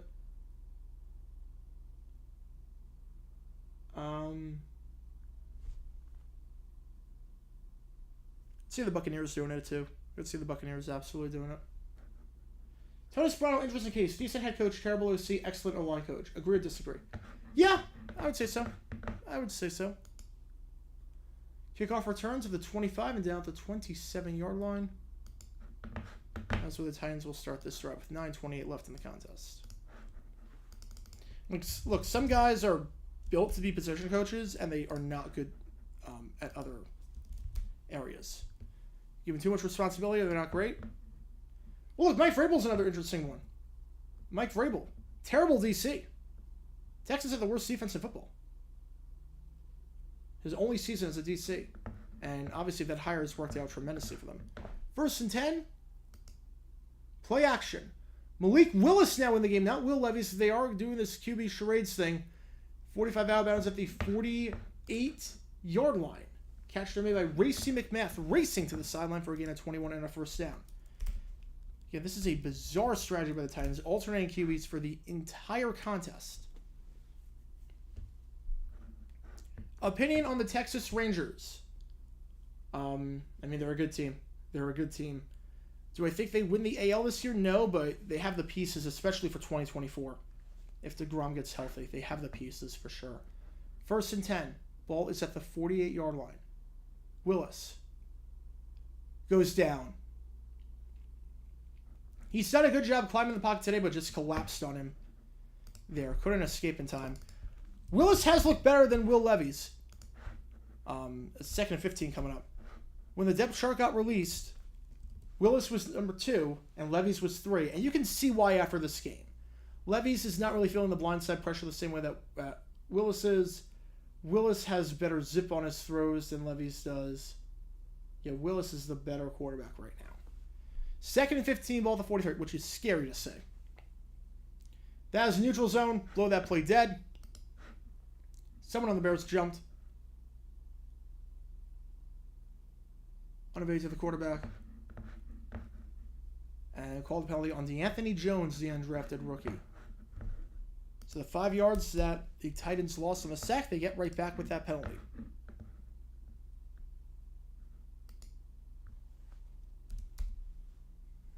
What if a game in today's era ended with a score 2-0? I think Iowa will have that happen at some point.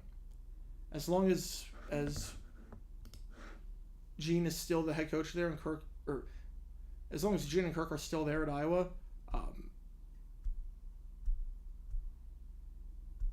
as plays won't dead yet again. As long as Iowa still has the same coaching staff, a game will end 2-0 at some point. Titans trade with Carson Wentz call? I would say so. Honestly, I would say so. The Titans need a backup quarterback. I'm still not sold on Malik Willis. False start once again. Levis isn't ready just yet. Yeah, John DeFilippo was not good as ROC. He was ROC in 2020, and he was not cut out for the job. 2nd and 15, ball at the 43-yard line. Empty backfield, 4 wide, 2 on the near side, 2 on the far side. Malik fires across. The ball is caught. They get 7 yards back. Once again, it is Mason Kinsey. Called this game quite a few times today. 3rd and 10 coming up. But I think Wentz, look, I don't think Wentz is that good, but I think as a backup quarterback, you can do a heck of a lot worse. As a backup QB, Titans, if their season is on the line and Tannehill goes down, so Matt Olson hits another home run for the Braves. 42 on the year. That's the league lead. I trust Wentz over Levis or Willis at this point. All right, 3rd and 10. Well, the 47. Malik. They rush 4, trying to escape. He cannot. There's a flag on the play for holding, unless it was just someone's towel. It might have just been someone's towel. They got thrown on the field. But loss of 8, and the Bears will be forced to punt.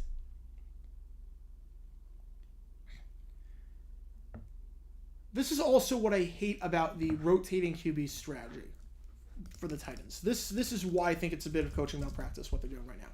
Because you are putting your backup QB, you're rotating everyone else out like a regular rotation, like your offensive line and whatnot. So you're playing your 3rd string offensive line, and you're putting in now your next line of defense if Tannehill goes down. You're putting the next man up in.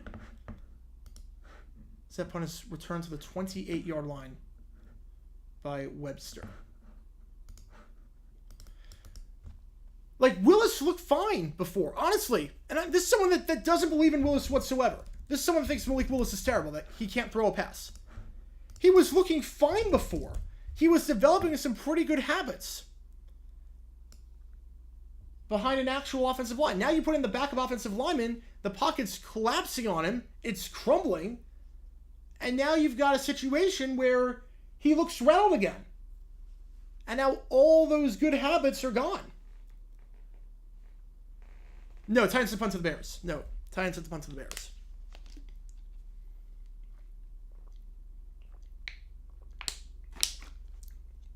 It just doesn't make sense. You got most people in Maui, absolutely. Just tragic what happened down there.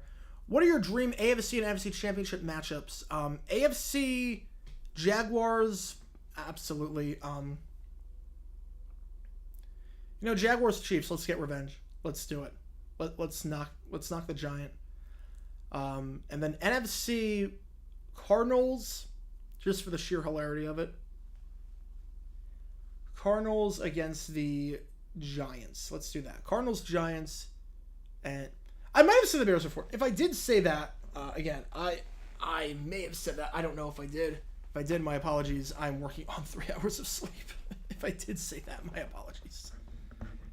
I don't know if I did. I don't know if I did.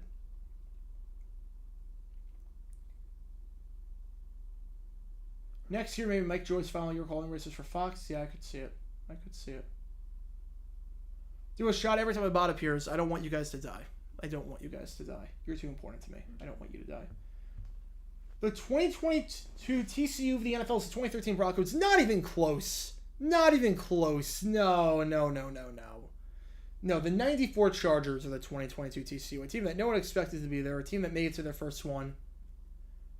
Look, 2013 Broncos, people thought that was going to be a fight. People thought they were going to win that game. No one thought the 2022 TCU had a shot. No one thought that. Everyone thought that game was going to be a bloodbath. No one thought TCU was going to win that game.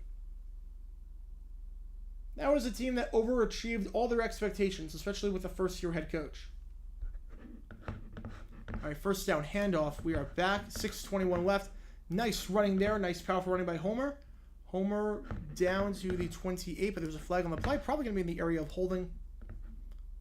So this won't be coming back.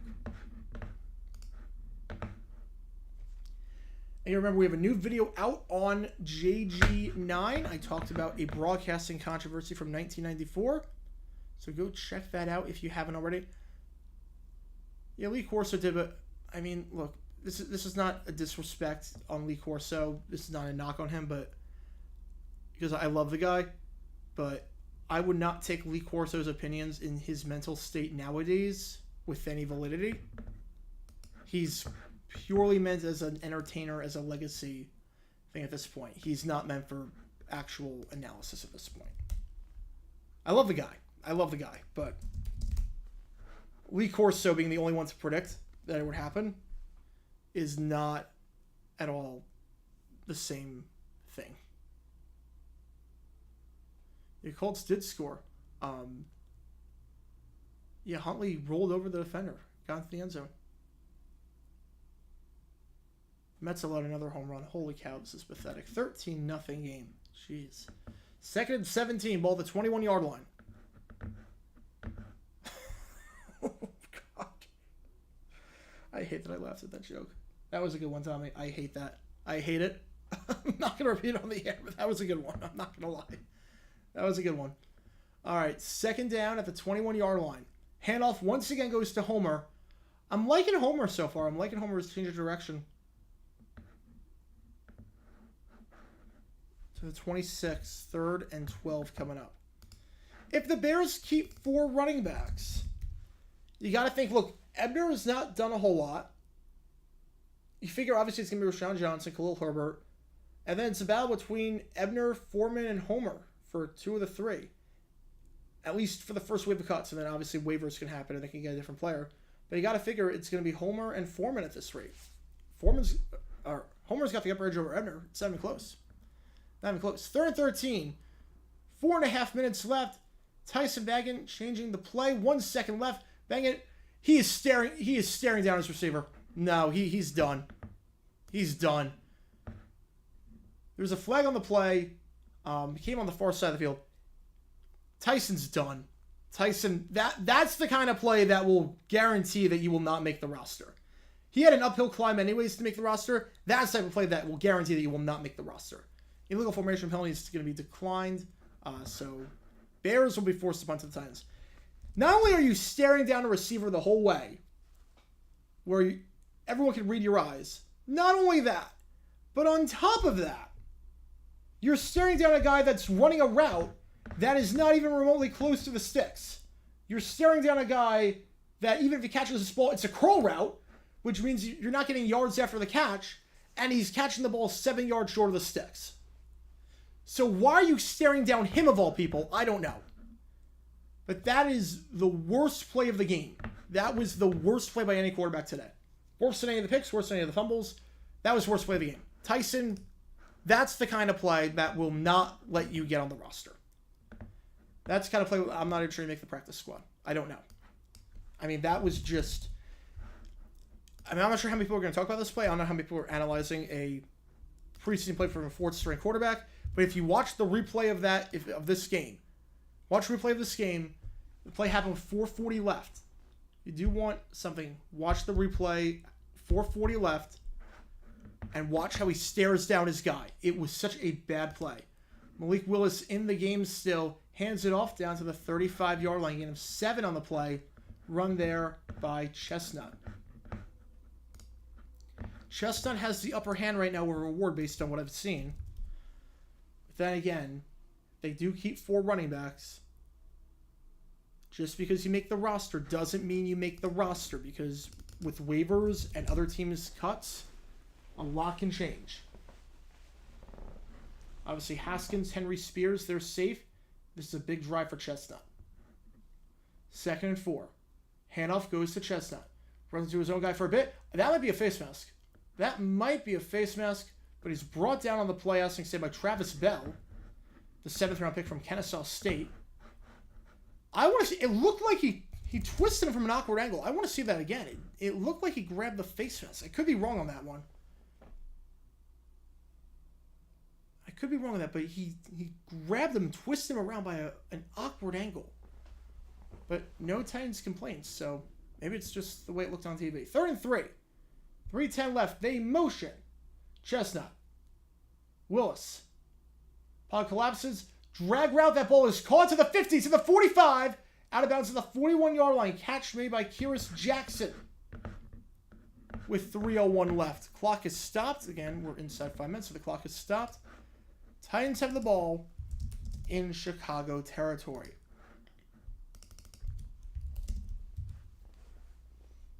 Kyrus Jackson drag route. 39-yard line is where Titans have it. We saw a crazy comeback yesterday in a 2-minute drill with Cardinals-Broncos. A 4-minute drill with Malik Willis. It's definitely possible. All right, Gavin Holmes in motion. Willis, play action, fires over the middle, slant route, that ball is caught. Caught by Gavin Holmes. First down at the 25-yard line. Nice play by Holmes to absorb the contact. Again, what I am liking with Willis, the velocity on his throws is a lot better. The accuracy is also significantly better than what it was last year. Yes, he's playing against backups, I know, but the accuracy, an accurate throw is an accurate throw. An accurate throw is accurate no matter who you're going up against. And Willis looks way more accurate. So I got to give him his props. I was not impressed with Levis whatsoever. His pocket presence leaves a lot to be desired. He needs that internal timer in his head. But in terms of Malik Willis, yeah, I'm walking away from today's game actually pretty impressed. I'm not sold on him, don't get me wrong. I still believe that. I still don't believe in him whatsoever. But at the very least, I'm walking away from today's game actually thinking, you know what, Malik Willis improved. He's holding on the Titans, pushes him back. Remember, Malik Willis was so bad last year that in a must-win game against the Jaguars, they signed Josh Dobbs off the street. He was with the team for a few days, and they thought that he gave the Titans a better chance of winning than Malik Willis. And they probably were right. Honestly, they probably were right. Empty backfield, 4 wide. 2:17 left. Willis, they rush 4. Fires over the middle. That ball is caught wide open. Slant route to the 12-yard line. That'll take us to the 2-minute warning. It is Trayshawn Harrison. Gets us to the 2-minute warning. Gain of 23 on the play. Yeah, Willis has a much tighter spiral than he did before. He's much faster on these throws than before. Malik Willis, he improved. Biggest winner today for the Bears? Probably Trevis Gibson. Biggest winner for the Titans, definitely Malik Willis. In terms of the battle between the number 2 quarterback, because obviously Tannehill's your 1. In terms of your number 2, Malik Willis, Will Levis, one of them's got to be the 2. It's neck and neck at the start. After today, Willis is the 2. Obviously, there's 2 games left, a lot can change, but as of today, Willis makes more accurate throws. Willis has faster ball velocity. Willis has better pocket presence. Willis has better internal clock. Willis is better on the run. Malik Willis is better than Will Levis. Take that for what it's worth if you're a Titans fan who's not crazy about the Will Levis pick. That I'm saying that I want people to saying that. But look, Malik Willis was impressive today. I'm not going to lie. Regardless of what happens in these final 2 minutes, Malik Willis, you earned my respect today. You earned my respect today. Played well. Played pretty well. And what I like is that Willis before, the big thing with him before was that he was a runner first. He was a runner who then looked to throw if the run wasn't there. This, he's not really taking off and running unless he absolutely has to. He's very composed in the pocket today. He's not really taking off and looking to scramble first. He's going through his reads and then taking off. Much different than what he was before. Yeah, what this means long term, I don't know, but I'm more impressed with him now than I was last season. I will put it that way. Again, remember, we have a new JG9 video out, so go watch that after the stream if you haven't already. It's about Fox broadcasting controversy from 1994. I know you guys love those broadcasting controversy videos, so go check that out if you haven't already. Also in the Bills game, 23-19. Colts have no timeouts left, so Bills are just going to take a knee, I think, with 2 minutes left and win this game. Many CFL teams will be chomping at the bit when cut day comes. Some of their teams halfway through the regular season are down to their third-string quarterback. Wow, that is brutal. That is brutal. Yeah, there are going to be some teams. There are definitely going to be some teams. There are definitely going to be some teams that have holes to fill.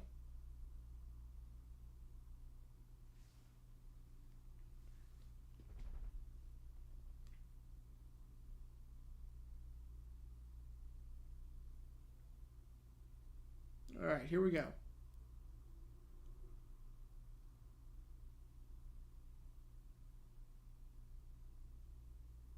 (23-17) ball game.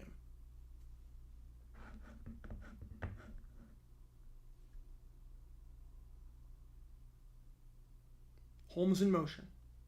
1st and 10. Willis pitches it out. Julius Chestnut. Chestnut down to the for a gain of 5. Have to drive now. Goodbye for now. Thank you for tuning in, Sonic. Thank you for tuning in. Hopefully you enjoyed this stream. Too bad you're gonna have to miss the end of this game, but thank you for tuning in. 2nd and 5 balls at the 7. Yo, actually they're gonna mark it way ahead than I thought. 2nd and 3 they're gonna say. Ball for 5.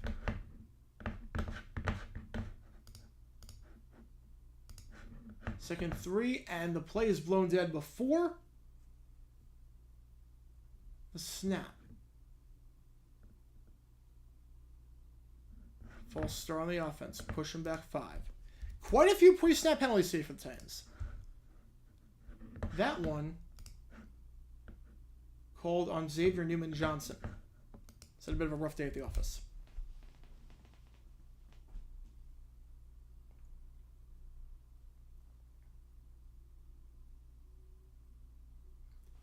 Like, I think a team that's really gonna, like, the Jaguars. You look at their quarterback situation. Obviously, Trevor's the one. Usually, they only keep 2. Is Malik Willis gonna scramble? Gonna try and buy some time. Fires. End zone wide open. Oh, he was wide open. Just as I was praising his accuracy. Wide open was Mason Kinsey in the back corner of the end zone. Incomplete pass. Like you were saying with the quarterbacks, the Jaguars usually keep 2.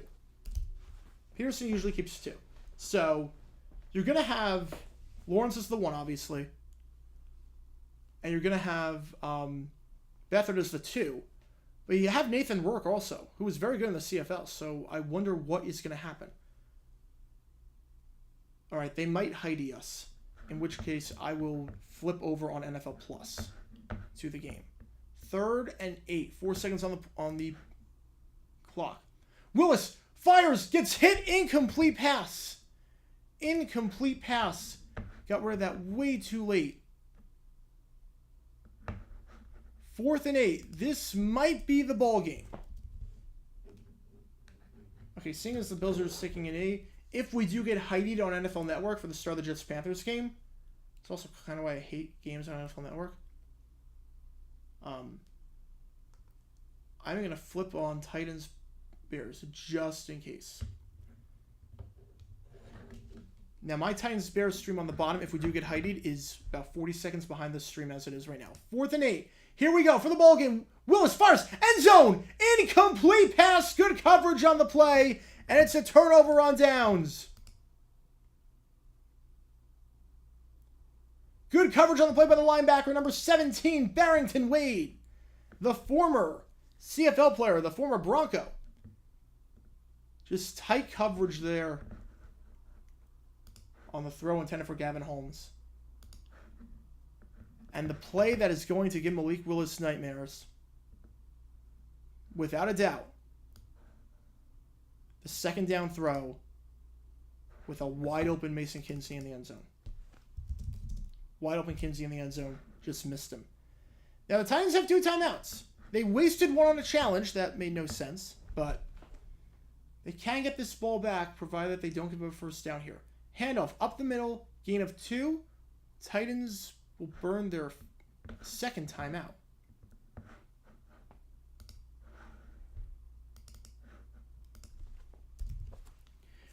Again, if we do get Heidi'd, because they show the start of the Jets-Panthers game, which I understand why, because the first string matters more than watching the third, fourth stringers at this point.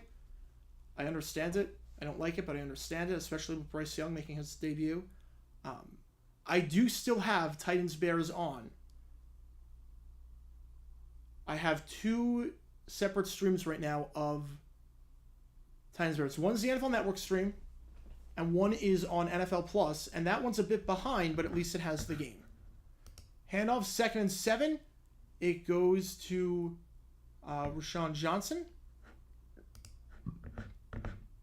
Timeout, Tennessee. They have none left.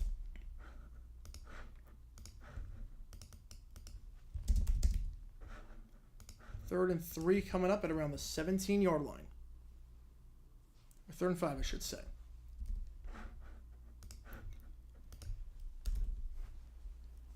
And the question now, you saw Willis in a 4-minute drill. If the Titans get the ball back, do you go with Will Levis in a 2-minute drill and see what he can do? Do you give him that game experience, give him that game situation?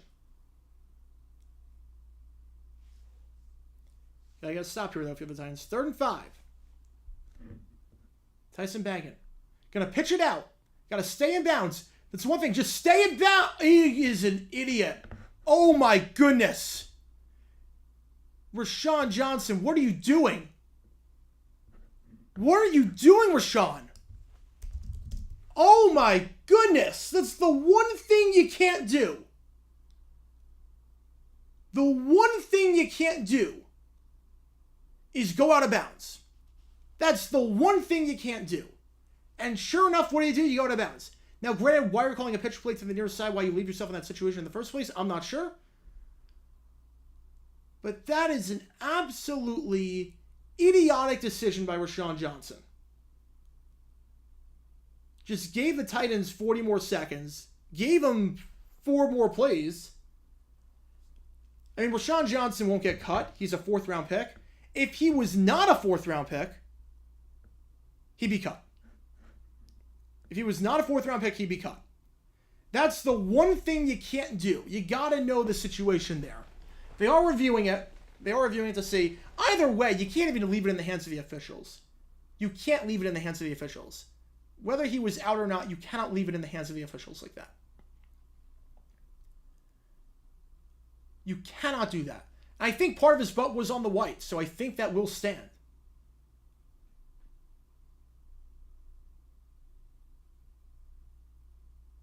Well, 10-second, it wouldn't be 10-second runoff. It's either he's out of bounds or he's down, the clock runs. And they would run it all the way down to 1 second before calling timeout. Let's see. The runner was down inbounds. All right, so a bit of a lifeline. Still, you cannot leave that up to the officials. You cannot leave that up to the officials. That was an idiotic play by Johnson. You cannot leave that up to the officials. Demonstration for preseason games? No.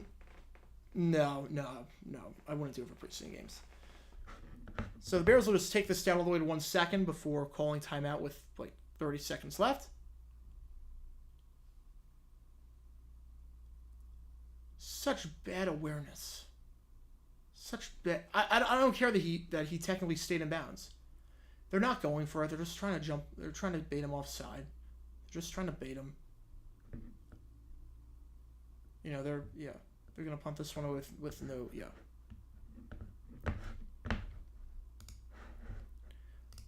Not surprising there. Bears burn their timeout. Remember between Arkansas State and Troy in 2018 where 10-second runoff ended the game. We saw that in Falcons-Lions. Falcons-Lions a few years ago, where there was a 10-second runoff penalty that ended the game and cost the Lions. 39 seconds left, 4th and 1, ball at the 19-yard line. If you're wondering how bad things have gone for the Mets, they have a position player in as a pitcher in 13-3.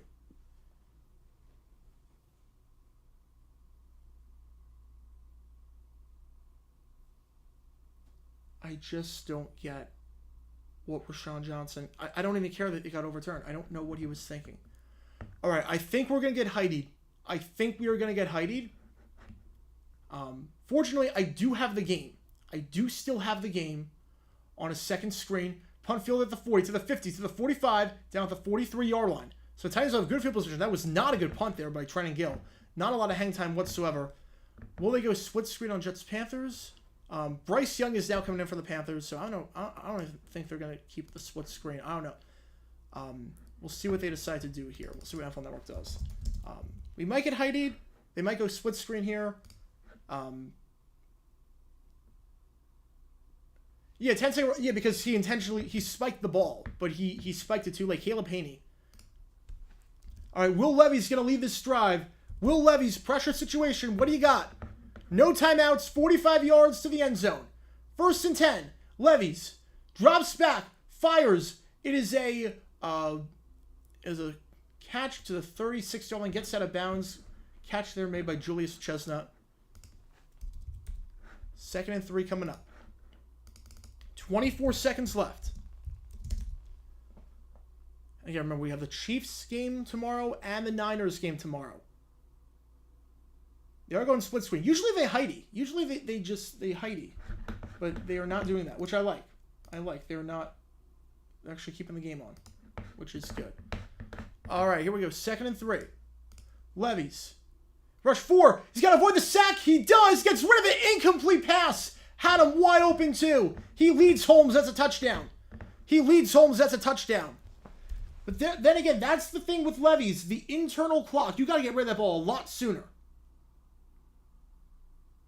That was dangerously close to a strip sack. You got to get rid of that ball a lot sooner. I don't know how that wasn't strip sacked, actually. It looked for sure like Anthony Jones was going to strip that ball from his hands. It looked for sure. Then when Rodgers, Zach Wilson's in, yeah, I'm not surprised for that. I'm not surprised. All right, 3rd and 3. Levis fires over the middle, intercepted. That's the ball game, folks.